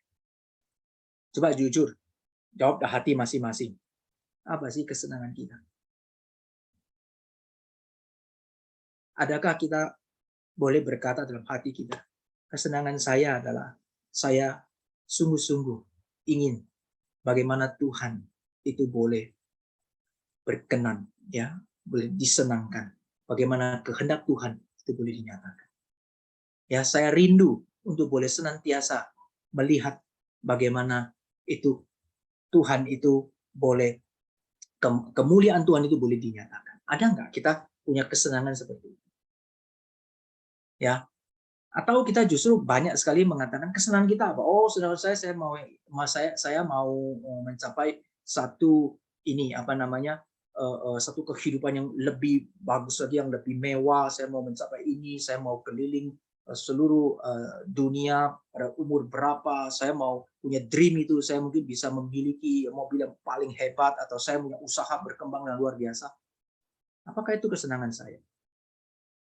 Ya. Nah, saya mengatakan kalimat ini seringkali orang salah mengerti. Orang salah mengerti, masa sih orang Kristen tidak boleh mencapai mimpi? Masa sih orang Kristen terus tidak boleh dia keliling dunia? Masa orang Kristen tidak boleh sih kemudian dia men-set up perusahaannya menjadi yang paling baik? Boleh, siapa bilang tidak boleh. Tapi jangan gantikan itu menjadi yang, jangan gantikan Tuhan itu diturunkan, itu dinaikkan. Itu perbedaannya tipis. Oleh sebab itu lebih baik kita mengingatkan Tuhan yang utama. Kalau Tuhan yang utama ya, kita dikasih berapa banyak ya kekayaan, kita tidak akan kemudian diikat oleh kekayaan. Kalau Tuhan yang utama ya, kita dikasih kuasa berapa banyak, kita nggak akan kemudian haus pakai kuasa dengan sewenang-wenang. Ya, kalau Tuhan menjadi yang utama ya, kita ada di dalam kondisi kesulitan bagaimanapun juga, kita tidak akan kemudian meninggalkan Dia. Bisa jelas ya maksud saya. Jadi justru saya melihat begitu orang-orang yang mengutamakan Tuhan, Tuhan percayakan posisi-posisi yang penting. Karena dia tidak geser Tuhan. Lihat ada apa Daniel. Dia ditaruh di posisi penting meskipun di tempat yang dibuang. Ya, karena dia mengutamakan Tuhan. Lihat Yusuf. Bagaimana Tuhan utamakan, dia utamakan Tuhan. Bahkan di dalam jadi budak dia jadi pemimpin. Di dalam penjara dia dipercaya. Sampai bahkan akhirnya dia yang jadi raja muda di Mesir. Kita bisa lihat ya, ini hal yang penting. Ya biarlah kita boleh menjadi anak-anak Tuhan yang punya kerinduan. Kerinduan kita yang paling utama, kesenangan kita kalau Tuhan senang. Ya, dan bagaimana kalau kita tidak menyenangkan Tuhan, kita sedih luar biasa. Dan kita mohon ampun kepada Dia.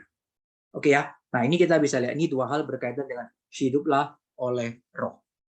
Oke, coba saya lanjutkan lagi. Nah, ini walking in the Spirit, ini seorang teolog yang bernama Guzik, ya, lengkapnya David Guzik. Dia ini memberikan satu pengertian yang bagus. Saya mau sharing. Ya, dia mengatakan pertama, walking in the Spirit, hidup atau berjalan. Ini kalau terjemahan Indonesia hidup ini ya oleh Roh ini ya, atau berjalan dalam Roh ini ya. Itu bukan seperti orang-orang mengatakan, oh hidup oleh Roh itu berarti wah bahasa Roh. Hidup oleh Roh itu berarti wah kita bisa melihat di dalam alam roh, dan saya melihat ya kadang kita lihat ya di YouTube banyak ya, YouTube channel semua, kita bisa hamba-hamba itu yang besar, hamba itu yang jemaatnya banyak, juga mungkin dia punya performance bagus, kemudian kelihatan diberkati luar biasa dan mengatakan banyak macam hal yang melalui YouTube ya, saya bisa melihat ya Tuhan kasih tahu saya bahwa di antara yang sedang hadir ini ada orang yang demikian, wah kamu seperti ini, jangan khawatir apa. Wah, seakan-akan dia tuh bisa menerobos semua seperti itu. Bukan itu orang hidup oleh Roh. Hamba Tuhan yang hidup oleh Roh juga bukan yang demikian. Justru bahkan dikatakan di dalam kitab suci, hamba Tuhan yang berkenan kepada Tuhan banyak sekali waktu menyampaikan firman Tuhan, tegur ini, tegur itu, tegur ini, tegur itu. Benar enggak? Beritanya menyakitkan kuping. Ya, langsung tembus dalam hati. Ya, karena apa? Karena umat Tuhan sudah berdosa. Ya, kita harus bisa benar-benar lihat. Ya, orang yang hidup dan berjalan di dalam Roh, ya, ini si Guzik ini mengatakan itu the Holy Spirit lives in you. Nah, tadi dia bahasa yang pertama ya, ini ada Roh Tuhan ya. Hidup kita pasti yang menguasai itu adalah Tuhan. Ya. Nah, kemudian yang kedua dia mengatakan adalah orangnya itu to be open and sensitive to the influence of the Holy Spirit. Nah, jadi kita bisa lihat, jadi dia itu sangat terbuka, sedikit sensitif akan pengaruh daripada itu Roh Kudus, dituntun oleh Roh Kudus. Nah, kita bisa lihat dalam bagian ini. Nah, yang ketiga dikatakan apa? Coba lihat ya. Kemudian dia bisa lihat bagaimana dalam seluruh hidupnya itu ya, ini menjadi satu pola ya. Bagaimana dia taruh ya. Dia punya hidup itu dipimpin oleh Roh Kudus. Nah sekarang Roh Kudus itu waktu memimpin hidup kita, dia memimpin hidup kita patokannya apa? Patokannya adalah firman Tuhan. Dia akan menginsafkan manusia dari dosa. Dia akan mengingatkan kamu akan semua yang kuajarkan kepadamu, kata Tuhan Yesus. Dia akan memimpin kamu kepada seluruh kebenaran. Itu firman Tuhan. Bukan kemudian dikatakan, wah itu semua yang mengambang, kemudian dikasihkan sesuatu yang sifatnya itu apa ya? Oh, ada wahyu baru dan seterusnya. Bukan. Jadi orang yang berjalan dalam hidup oleh Roh, ini mereka itu akan sangat peka dan sensitif. Ditegur, dia langsung dia bertobat. Ya, dia melanggar, dia tahu. Dan bagaimana dia hidup mau menyenangkan Tuhan. Dan dengan kata lain, they will live a life look a lot like Jesus. Jadi menjadi serupa dengan Kristus. Itu semua. Kita akan dibentuk menjadi serupa seperti Kristus. Ya, Kristus adalah yang sulung dan kita semua itu diangkat menjadi anak-anak Allah secara adopsi dan kita harus serupa Kristus. Ikut teladan Kristus, lihat dan serupa Kristus. Tuhan Yesus telah memberikan firman-Nya dan Dia juga sudah Bapa dan Kristus telah mengutus Roh Kudus dan Roh Kudus datang bukan untuk meninggikan dirinya. Jadi Roh Kudus tidak pernah meninggikan diri.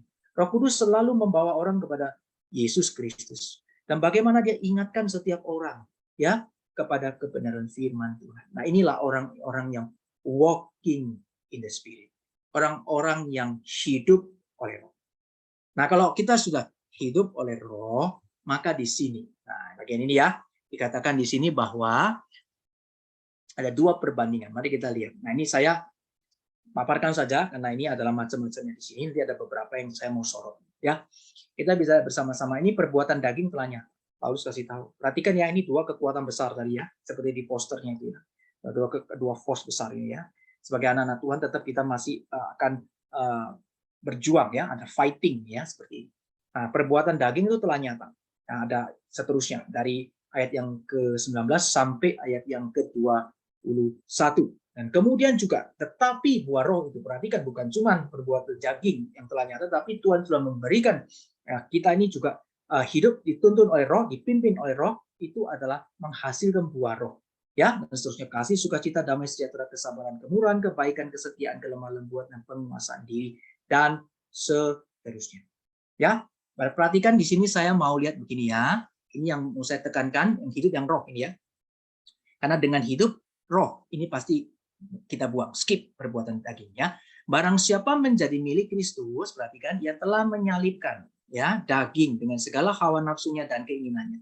Jikalau kita hidup oleh roh, baiklah hidup kita dipimpin juga oleh roh. Oke ya, dan seterusnya. Nah, jadi kita bisa lihat ini sama. Apa yang dinyatakan tadi sudah kita bahas ya, tapi saya memberikan sekali lagi ini diulang berarti penting. Nah, yang saya mau tekankan itu di sini adalah perbuatan daging telah nyata di dalam bagian ini itu tidak terlihat ya. Kesannya adalah perbuatan daging ini cuman seperti singular gitu ya. Nah, kemudian kalau di dalam terjemahan Inggris ini dikatakan itu adalah works ya. Jadi di sini sorry ya. Di sini adalah works, ada s-nya. Jadi di sini works ya. Jadi works of the flesh. Works of the flesh. Kalau ada Inggris berarti biasa itu jamak bentuknya. Oke ya. Jadi perbuatan-perbuatan kalau mau diterjemahkan itu lebih tepatnya perbuatan-perbuatan daging telah nyata. Jadi banyak sekali bentuknya perbuatan-perbuatan itu macam-macam ya semuanya ya. Tapi pada saat dikatakan fruit of the spirit, nah ini benar ya, buah roh bukan buah-buah roh. Ini kalau yang di sini benar ya, buah roh. Jadi fruit bukan fruits of the spirit. Jadi fruit of the spirit bentuknya singular. Ya. Nah, jadi buah roh. Ya, kita bisa lihat ya.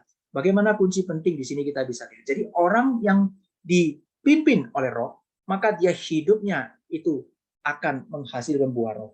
Nah, buah roh ini bersifatnya itu adalah ditulis di sini fruit of the spirit itu adalah satu buah dan kemudian dia ada banyak sekali itu kita biasa katakan itu taste-nya, rasanya, ada kasih, ada sukacita, damai sejahtera, tetapi pasti dia menghasilkan buah roh. Setiap orang yang dipimpin oleh Tuhan, hidup oleh Tuhan, dia nampak buahnya, ya. Di sini kita lihat, ini ada dua hal yang kita lihat. Kalau tidak, pasti dia akan nampak juga seluruh hal-hal yang tidak benar. Oleh sebab itu dikatakan kita harus menjadi orang-orang ya yang bukan cuma sekedar menjadi orang percaya atau orang Kristen yang katakan, oh ya kalau orang Kristen ya sudah, pokoknya gini, tidak perlu kita menjadi saksi. Tidak, Alkitab mengatakan kepada kita bahwa kesaksian kita itu penting ya. Tapi secara menurut saya secara default secara bawaannya itu ya, seharusnya memang orang yang sudah percaya dan kalau dia murid Tuhan yang sejati ya pasti akan tampak buahnya. Kenapa? Nah, ia telah menyalibkan daging dan segala keinginannya. Dia dipimpin oleh roh, maka dia akan menghasilkan buah roh. Ya, jadi di sini adalah kita mesti menyadari bagaimana dalam kehidupan kita ini ada dua peperangan besar yang terjadi. Nah, di dalam bagian ini Paulus juga kasih tahu kepada jemaat di Galatia akan dua hal ini yang sedang terjadi. Oleh sebab itu Paulus kasih tahu kepada mereka, tetap kamu harus hidup dipimpin oleh roh. Jangan sampai diombang-ambingkan. Jangan sampai kemudian kamu gampang sekali dipengaruhi. Kamu sudah merdeka dan Kristus telah memerdekakan kamu. Hidup baik-baik dan bagaimana dalam kehidupanmu kamu melayani Tuhan, hidup dipimpin oleh Tuhan dan menghasilkan buah. Maka nanti kamu akan hidup itu bukan menuruti segala atau diikat oleh segala keinginan-keinginan lama, manusia lama, entah itu tradisi, entah itu pengaruh-pengaruh yang lama, tapi kamu akan justru hidup menghasilkan buah roh, menjadi saksi memuliakan nama Tuhan. Ya, nah ini perbandingan di bagian 5 yang akhir, Paulus menunjukkan perbandingan ini. Ya, nah ini closing, saya cepat aja di bagian closing, ini pasal yang ke-6 karena nanti silakan dibaca sendiri, tetapi saya mau menunjukkan kepada kita adalah bagian ini ya, yang di bagian closing ini. Saya mau menunjukkan beberapa bagian. Jadi, saudara-saudara, kalaupun seorang kedapatan melakukan suatu pelanggaran, maka kamu yang rohani harus memimpin orang itu ke jalan yang benar dalam roh lemah lembut sambil jaga diri, supaya kamu jangan kena pencobaan. Jadi dalam bagian closing ini Paulus kasih tahu kepada mereka, ya, di antara jemaat di sana ada yang terpengaruh dan seterusnya. Kalau mereka sampai jatuh, jangan ditinggalkan. Ya, mereka ada yang kedapatan melanggar, coba kita datang sebagai saudara seiman. Bagaimana kita tetap jaga diri? Ya kita tahu, ya, bagaimana kita hidup dituntun oleh Roh. Kita juga boleh bagaimana pimpin mereka, ya, ke orang ke jalan yang. Karena kita sudah dipimpin oleh Roh. Nah, baru dengan kekuatan dari Tuhan kita pimpin orang itu kembali ke jalan yang benar, ya. Jangan sampai kita juga kena di dalam pencobaan itu. Nah, jadi kita bisa lihat di sini, ini adalah Paulus menyatakan satu penggembalaannya. Ya, bagaimana dia boleh menyatakan kasih dan juga mengajak para pemimpin jemaat yang ada di Galatia, mereka para pemimpin di sana untuk boleh juga bersikap yang sama. Dan kemudian bertolong-tolonglah menanggung bebanmu, karena demikian kamu memenuhi hukum Kristus. Perhatikan. Jadi di sini ditutup juga bukan lagi hukumnya adalah law atau hukum Taurat, tetapi perhatikan ini Kristosentris ya. Sangat Kristosentris yang tadi saya bilang. Jadi hukum Kristus, kamu memenuhi hukum Kristus. Ya, jadi ini berarti berbicara soal grace, kasih karunia atau anugerah. Sebab kalau seorang menyangka bahwa ia berarti, sama sekali tidak berarti, ia menipu dirinya dan seterusnya ya. Tiap orang menguji pekerjaan sendiri, ya, ia boleh bermegah melihat keadaannya sendiri, bukan oleh orang lain. Seperti orang memikul tanggungnya sendiri, baiklah dia yang menerima pengajaran dalam firman membagikan segala sesuatu yang ada padanya dengan orang yang memberikan pengajaran itu. Jadi kita yang sudah menerima pengajaran firman, yuk juga kita membagikan. Ya, artinya mungkin dalam kondisi ini ya kita juga boleh jadi berkat bagi orang lain. Ya, baik kepada yang mengajar, juga boleh mengingat kepada dalam hal ini Paulus ya, dan juga kepada rekan-rekan yang lainnya. Jadi bagikanlah, ya. Jadi supaya itu boleh menjadi berkat bagi orang lain ya. Kemudian Paulus peringati jangan sesat. Ini keras ya. Di dalam closing bagian ini pertama ini jangan sesat karena Allah tidak membiarkan dirinya dipermainkan. Ya. Allah tidak membiarkan dirinya dipermainkan. Barang siapa, karena apa yang ditabur orang itu juga yang dituaikan. Jadi ini sebenarnya tadi sudah jelas ya. Tadi Paulus juga sangat jelas bahwa orang itu akan menanggung hukuman.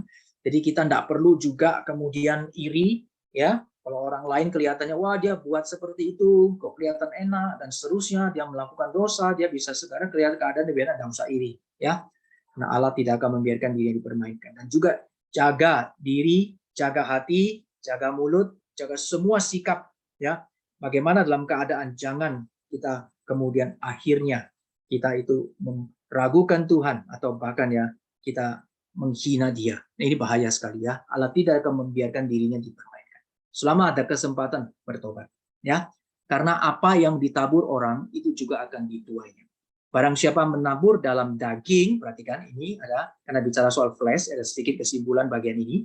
Kalau kamu menabur dalam daging, kamu akan menuai juga dalam daging. Kalau kamu menabur di dalam roh, maka kamu akan menuai yang dalam roh. Nah, perbandingannya adalah yang daging itu adalah kebinasaan, ya. Kemudian kalau kamu menabur dalam roh, kamu akan menuai hidup. Ya, perhatikan ya, di sini ada perbandingan-perbandingan yang saya katakan ini mungkin disimpulkan ya kembali oleh Paulus. Nah, jangan jemu berbuat baik, ya, jangan jemu berbuat baik. Perhatikan jemaat yang dikasih Tuhan, kita seringkali jemu ya. Kenapa? Udah buat baik seringkali disalah mengerti orang. Sudah berbuat yang benar, kita seringkali juga dianggap sudahlah kamu terlalu muluk-muluk dan seterusnya, atau mungkin dikecewakan. Kita jangan jemu-jemu berbuat baik, ya. Oleh sebab itu, apabila sudah datang waktunya kita akan menuai, ya, dan seterusnya. Jikalau ada kesempatan, marilah kita berbuat baik kepada semua orang. Ya, ini tadi saya mau singgung ya berkaitan dengan melayani sesama atau melayani orang lain. Ini Paulus ada kasih kesimpulan di bagian akhir ini ya. Bentar, ini kursornya kok hilang. Oke, enggak apa-apa deh. Ya, baiklah kita berbuat baik, ya, berbuat baik kepada semua orang, tetapi perhatikan ya, terutama kepada kawan-kawan kita seiman. Nah, ini Paulus ada pesan ini penting, ya. Jadi, mari kita memperhatikan kawan-kawan kita seiman yang di dalam Tuhan. Artinya saudara-saudara kita perhatikan dulu. Dan bahkan dalam hal ini kita tegur dulu. Nah, seringkali waktu kita perhatikan tuh banyak, kita lebih kadang menolong. Menolongnya termasuk menegur loh Bapak Ibu sekalian. Seperti Paulus lakukan, menulis surat kepada jemaat. Itu kan dia menegur dan mengajar. Jadi kita mulai dari saudara-saudara seiman, kawan-kawan kita seiman. Ya, menolong mereka termasuk menegur, kasih tahu yang benar dan bagaimana seharusnya. Itu adalah pernyataan kasih. Ya. Nah, karena kita mengasihi dan Tuhan juga mengasihi, ya, maka kita mau ya membawa ya atau berbuat baik ya kepada kawan-kawan kita seiman ya. Oke. Nah, baik, saya bagian yang kedua ini kita lanjut sebentar. Ini closing part yang kedua dari Paulus ya, 11 sampai 18. Nah, saya mau highlight bagian ini saja ya. Ini isunya adalah sunat. Ya, maka di sini ayat 13 Paulus menutup dan mengingatkan kembali. Perhatikan ya, Paulus kasih tahu, mereka yang menyunatkan diri, perhatikan ya, tidak memelihara hukum Taurat. Ya. Tetapi mereka menghendaki supaya kamu orang lain menyunatkan diri supaya mereka boleh bermegah atas keadaan kamu.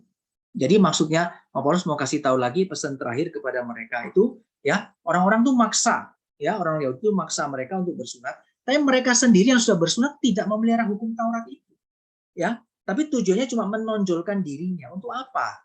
Ya, itu juga sudah tidak betul sama sekali. Jangankan dilihat dulu kepada apa yang berkaitan bahwa bagaimana hukum Kristus sudah menggenapi seluruhnya. Tetapi mereka sendiri yang melakukan hukum Taurat itu aja melakukannya hanya secara maksud lahiriah untuk bermegah. Itu pun sudah tidak benar. Jadi tidak usah diikuti. Ya, nah kita lihat. Tetapi kita bisa melihat ya.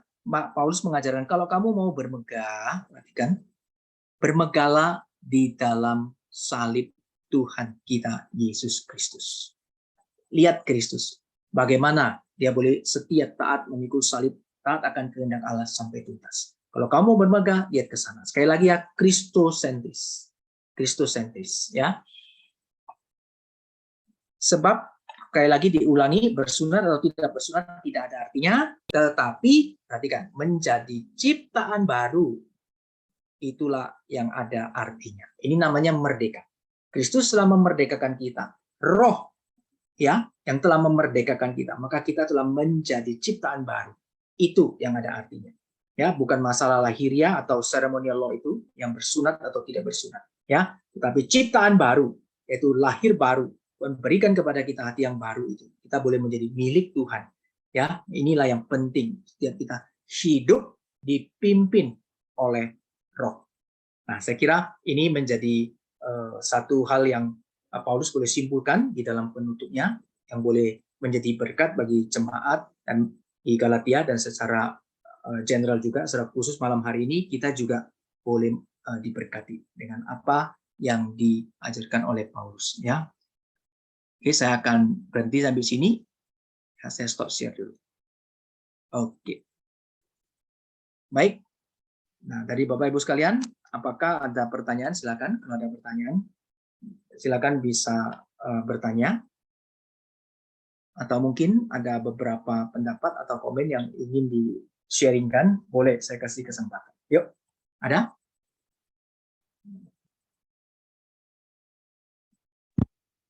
Saya, Pak. Ya, silakan Bu Ena. Ini yang di closing 1 tadi tentang dia yang menerima pengajaran dalam firman, membagi segala sesuatu yang ada padanya dengan orang yang memberikan pengajaran itu, maksudnya seperti jadi kayak gereja-gereja Pantekosta gitu-gitu, jadi berarti mereka memang boleh ya. Maksud, jadi gimana? Persembahan itu untuk hamba-hamba Tuhan gitu ya, Pak. Maksudnya jadi mereka berdasarkan ayat ini gitu. Oke. Ya, kita coba lihat bersama-sama ya. Itu berarti tadi ayat yang ke-6 ya. Kalau kita lihat di dalam terjemahan Inggrisnya, membandingkan ya. Biasa kalau di dalam terjemahan bahasa Indonesia kita ada sedikit hal yang mungkin kurang pas, kita bisa bandingkan di dalam terjemahan lain gitu ya. Misalnya dikatakan begini ya. Di dalam bahasa Inggris khususnya terjemahan King James Version itu dikatakan, let him that is taught in the word communicate unto him that teach in all good things. Ya, jadi kita bisa melihat bahwa di dalam bagian ini yang tidak ada kaitannya juga membagikan dalam arti itu ya, apa persembahan dan seterusnya, bukan ya. Tetapi maksudnya dalam bagian ini kita bisa melihat bahwa setiap orang ya yang sudah boleh menerima pengajaran di dalam firman boleh membagi segala sesuatu yang ada padanya dengan orang yang memberikan pengajaran itu, artinya dalam arti boleh memberikan atau memperhatikan dan seterusnya, mungkin juga boleh memberikan ya bantuan, karena kondisi ini juga bantuan ya, tapi bukan berarti oh ya sudah ini dipakai berarti kalau serta merta kemudian berarti ini hamba Tuhan itu menerima seluruh maksudnya kayak persembahan itu boleh dinikmati oleh dirinya sendiri. Saya kira bukan ke sana, tetapi kalau boleh membagikan dan itu boleh menjadi berkat, itu mungkin monggo bisa ya. Tapi di dalam hal ini ya, itu Paulus ingin kamu sudah diberkati oleh firman Tuhan. Yuk, kamu juga boleh jadi berkat ya. Nah, boleh berkat juga boleh memperhatikan dan mendukung pekerjaan Tuhan. Dalam hal ini saya melihatnya seperti itu ya. Kalau hamba Tuhan yang melayani ya, di mana dia melayani, ada pekerjaan Tuhan, pelayanan yang perlu didukung. Nah, mungkin pelayanan penginjilan, pelayanan misi dan seterusnya, ayo kamu juga boleh dukung dia di dalam pelayanan yang dikerjakan dia. Tapi bukan lebih ke arah pribadi ya. Nah, saya kira mungkin itu ya. Apakah jelas? Ya, jelas. Ya, ada lagi?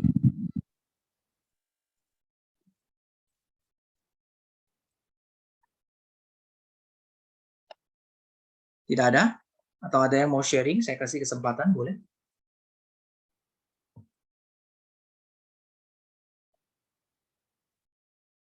Ada yang masih bergumul antara perbuatan-perbuatan daging dan ini buah roh ya.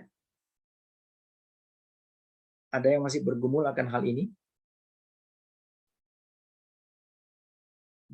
Ada yang mau sharing? Silakan.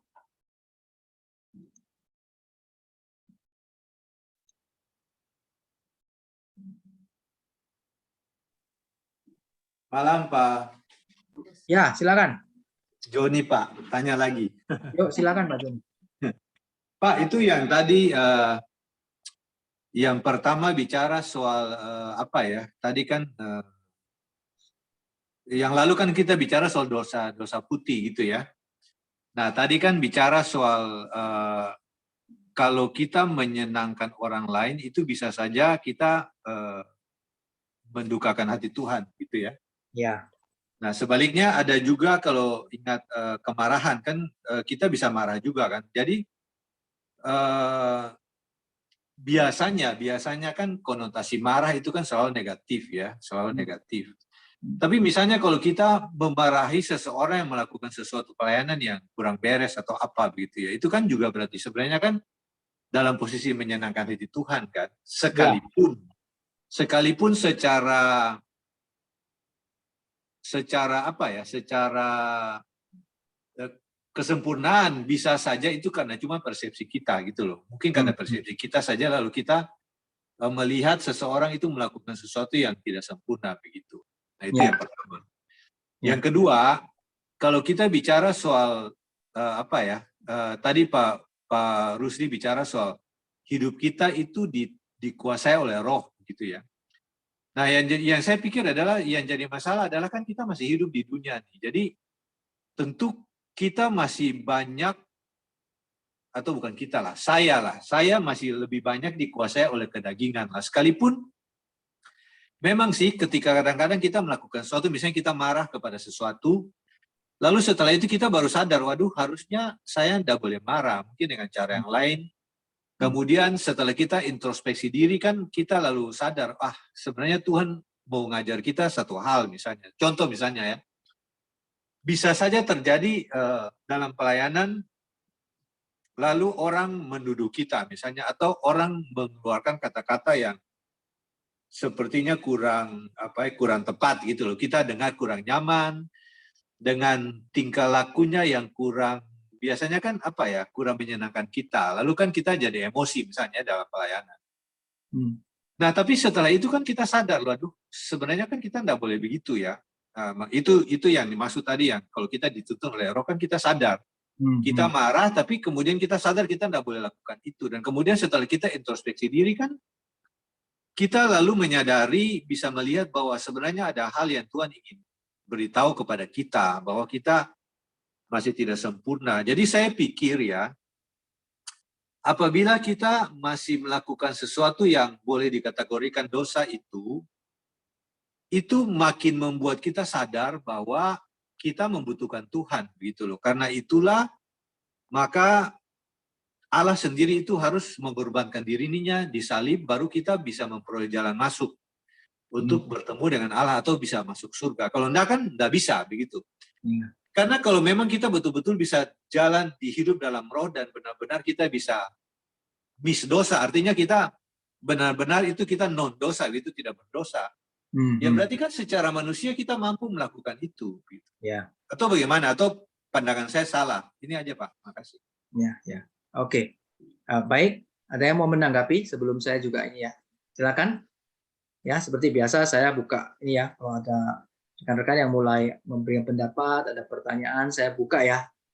Rekan-rekan boleh menanggapi, komen dan seterusnya, nanti saya baru secara keseluruhan saya memberikan summary. Silakan, ada yang mau menanggapi? Nggak ada ya, baru saya summary.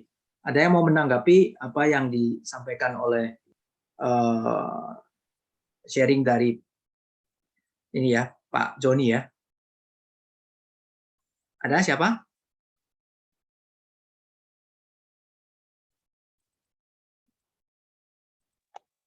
Saya boleh, Pak? Boleh, silakan. Kalau menurut saya sedikit ya, tentang menguasai dosa, itu di kitab Kejadian waktu Kain akan membunuh Habel, itu Allah kan bilang toh, kalau dosa itu, kalau kamu tidak berbuat baik, dosa sudah mengintip di depan pintu dan kamu harus bisa menguasainya. Apa berarti harusnya manusia itu bisa ya Pak menguasai dosa? Ini bertanya ya? Ya. Bertanya atau memberikan ya. Saya pikir memberikan tanggapan terhadap ini ya. Ini maksudnya sekaligus bertanya gitu ya. Ya. Ya. Apa jadi Mas, berarti tadi seperti pernyataan atau pertanyaan gitu ya. Manusia bisa menguasai dosa. Nah, itu kan menjadi pernyataan. Jadi mungkin kalau apakah manusia bisa menguasai dosa? Nah, itu kan jadi pertanyaan. Oke, tidak apa-apa. Ya. Jadi Ya. Maksudnya Allah kan bilang kamu harus bisa menguasai dosa. Berarti manusia itu harusnya bisa menguasai dosa. Oh ya, pernyataan ya. Oke, ya. Oke. Thank you. Baik. Ya, silakan. Ada lagi yang mau memberikan respons dan tanggapan? Yuk.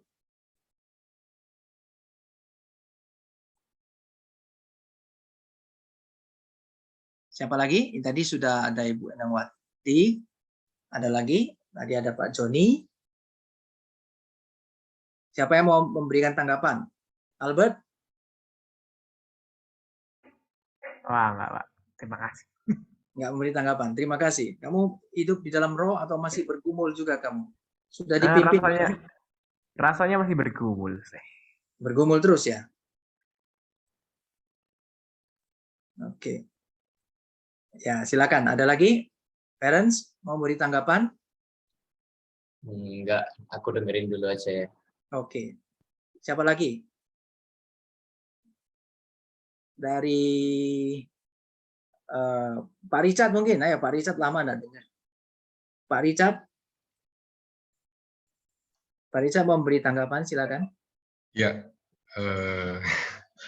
ya mungkin ini ya, saya mikirnya itu ya, ada satu istilah yang saya dapat dari baca buku ini ya, tentang disiplin rohani. Mungkin ya itu yang kita, misalnya kita nggak bisa bangun pagi, kita disiplin untuk apa namanya, belajar bangun pagi. Ya kalau kita apa namanya, disiplin rohani itu pelan-pelan kita gimana caranya sesuai dengan apa, sesuai dengan firman Tuhan, kita melakukan apa yang sehingga lama-lama menyerupai Kristus, itu yang menjadi itu ya. Misalnya bagaimana caranya untuk menyanyikan lagu him, bagaimana caranya menahan diri dari nafsu makan, dengan lalu pelan-pelan melepaskan itu ya. Ya mungkin apa itu yang, tapi di satu sisi banyak yang menyalahartikan itu, oh berarti kita fokus kepada usaha kita gitu loh. Jadi itu gak perlu dilakukan, itu kasih karunia Tuhan. Maksudnya mungkin kalau saya rasa dari bagian ini maksudnya Paulus itu tanggung jawab kita juga, bukan berarti kita melepaskan diri gitu loh. Maksudnya semua sesuai ketetapan Tuhan, tetapi ada tanpa usaha kita gitu. Mungkin seperti itu ya. Jadi yang saya nangkap ini. Ya, oke, thank you Pak Richard. Saya ingin tanya sama Pak Richard berkaitan dengan Pak Richard ada menyebutkan disiplin rohani ya.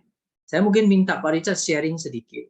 Ya, apa Pak Richard waktu melakukan, maksudnya kan namanya disiplin ya, disiplin rohani. Berarti itu pasti menuntut satu pengorbanan ya, kadang-kadang juga mungkin bisa lalai dan seterusnya atau apa ya. Nah, tapi maksudnya begini, ketika disiplin rohani itu dilakukan, ya kira-kira apa yang Pak Richard itu rasakan ya? Maksudnya dampaknya apa? Apakah tadi seperti Pak Richard mengatakan itu sepertinya upaya saya sendiri, sepertinya saya melakukan itu sendiri. Apakah bisa masuk ke situ? Mas ini sharing ya, Pak Richard sendiri yang Pak Richard alami ya. Coba kita mungkin bisa bagikan ke rekan-rekan sekalian. Yuk. Iya, awalnya itu seperti yang tadi, mungkin seperti di Galatia itu ya, awalnya merasa seperti, aduh saya tersisa ya, saya seperti hal-hal yang kesukaannya dulu itu seperti ditahan. Tetapi maksudnya setelah itu dilepaskan, baru kita bisa, misalnya gini, kecanduan nonton film atau kecanduan untuk membaca berita atau online di medsos. Itu gak terasa memang mengkonsumsi waktu, tapi begitu berusaha melepaskan itu, lalu akhirnya bingung, oh iya waktu saya banyak ya, lalu ambil waktu untuk berdoa, ambil waktu untuk baca firman. Jadi memang awalnya seperti saya rugi, kesenangan saya nggak ada, tetapi begitu lepaskan itu, begitu membaca firman, itu bisa lebih tenang. Maksudnya akhirnya nggak terburu-buru di harus memeriksa berita, memeriksa feed di dalam medsos. Nah, lama-lama menjadi kesukaan, lama-lama menjadi lebih tenang, lebih ini. Ya memang masih banyak yang belum ini ya, misalnya emosi, marah-marah, buru-buru itu semua masih bertahap itu ya, masih dilakukan. Tapi yang menjadi poinnya adalah begitu kita yang seperti yang tadi di sharingan Pak Rusli di dalam Paulus bilang itu menjadi kesukaan akhirnya mengalihkan diri kepada yang rohani itu menjadi ketenangan. Soalnya kalau kita berpikir kita kalau saya tidak membaca berita, saya tidak online di medsos, itu seperti aduh saya ketinggalan sesuatu nanti bagaimana ya. Tetapi begitu itu dialihkan, itu bisa dilepaskan. Ternyata memang itu semu, itu cuma pengalihan untuk membuat kita tambah sibuk, tapi yang sejatinya itu tidak ada ketenangan. Itu mungkin itu yang bisa saya ini ya sedikit ya. Makasih. Oke, ya, thank you Pak Richard. Ya, thank you buat sharing dari rekan-rekan semua. Ya, saya mungkin memberikan summary aja sebagai penutup juga ya. Jadi mungkin saya memberi tanggapan begini ya. Saya mungkin supaya nyambung dari sharing daripada Pak Richard ya, berkaitan dengan bagaimana kita memaksa diri gitu ya. Tapi dalam kaitan ini memaksa diri, ini kita bisa lihat kalau di dalam apa yang kita sudah belajar bersama pada saat hari ini kan Paulus mengingatkan kita supaya kita senantiasa hidup mau dituntun ya, dan kita mensubmitkan diri, biarlah kita membiarkan diri kita ya untuk dipimpin oleh Roh. Itu namanya kita mensubmitkan diri. Nah, dalam bagian tertentu ini saya bisa setuju pakai kata kita paksakan diri kita untuk masuk di dalam pimpinan itu. Nah, dalam bagian ini bukan berarti kita yang berupaya. Tidak mungkin bisa berupaya. Tapi kerinduan dan kemauan untuk memaksakan diri itu juga anugerah. Kalau kita adalah orang yang Tuhan sudah panggil menjadi umatnya, maka kita dimampukan untuk boleh memaksakan atau memaksakan ini ya diri kita sendiri untuk disiplin itu, untuk masuk di dalam disiplin itu. Nah, tentunya waktu kita melakukan disiplin rohani itu, yang perlu kita perhatikan, kita melakukan itu bukan demi disiplin itu. Jadi ya maksud saya, not for the sake. Biasanya kalau dalam Inggris bisa dikatakan itu bukan hanya demi disiplin itu, tetapi harusnya kita melakukan disiplin itu karena kita mau menyenangkan Tuhan. Bisa mengerti ya maksud saya? Ini menjadi kunci pentingnya, sehingga itu kerinduan ada. Nah, ini yang membedakan spiritual sama morally approach ya, spiritual sama morally approach. Nah, seluruh hukum di dalam perjanjian lama itu hukum Taurat maksud saya, yang kemudian akhirnya gagal, manusia tidak mungkin bisa kemudian memenuhi apa yang Tuhan, standar yang Tuhan berikan penuh 100%. Nah, di dalam bagian ini, manusia bahkan terjebak karena mereka melakukannya bukan secara spiritual, tetapi berhenti paling tinggi di moral. Ya, nah sampai dia pengen tampak baik, kelihatan di hadapan orang semua oke. Nah, dia lakukan itu. Nah, itu satu titik akhirnya melakukannya menjadi kaum legalis. Yang menuntut orang lain bahkan melakukan hal yang sama, jangan-jangan dia sendiri juga tidak melakukannya, hanya di depan orang saja. Nah, ini menjadi kaum legalis. Ini kadang terjebak di dalam moral approach sana ya. Tapi kita harus spiritual. Disiplin rohani ya itu hanya sarana, hanya means of grace. Kita ada bicara means of grace ya, lalu ya means of grace, sarana saja. Tetapi kita harus lihat kita melakukannya untuk apa. Nah, spiritual approach itu adalah kita untuk menyenangkan Tuhan. Kita mau boleh Tuhan itu sungguh-sungguh boleh memperkenan ya, apa yang kita lakukan itu boleh menyenangkan Dia.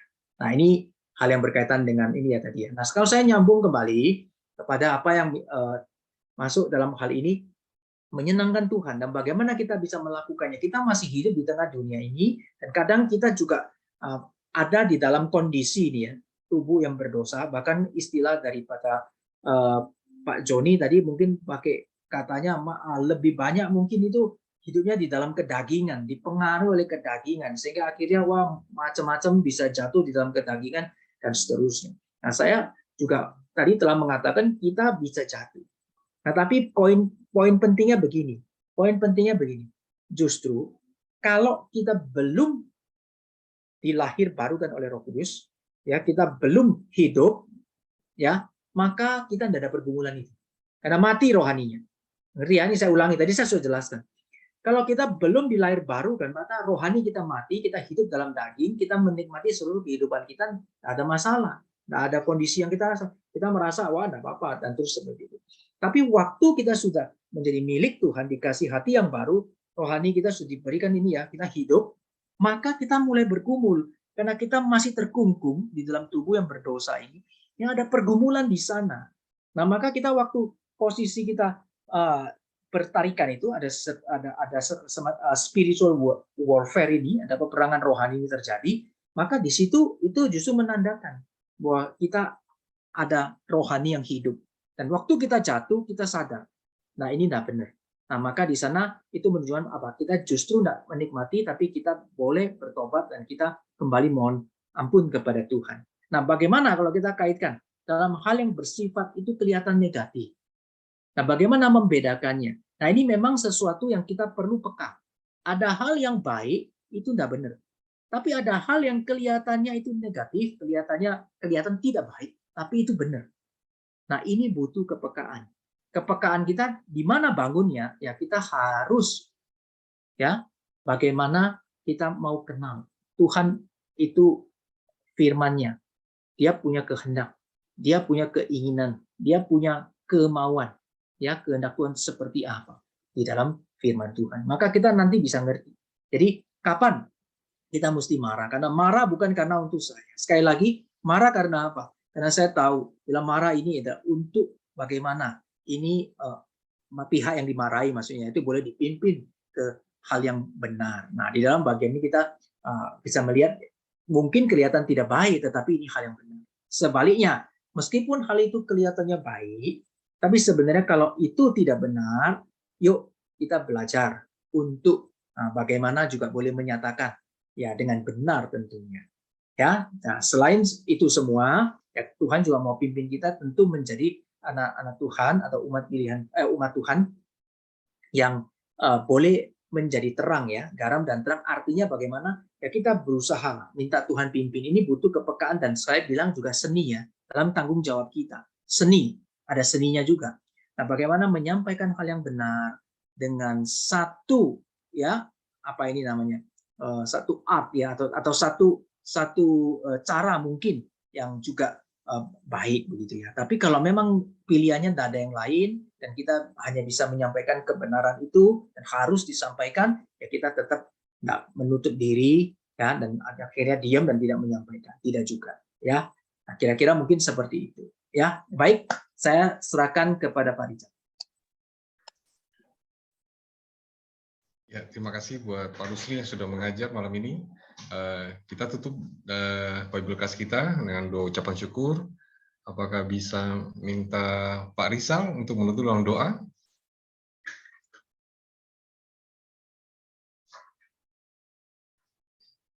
Oke, ayo, mari kita berdoa ya.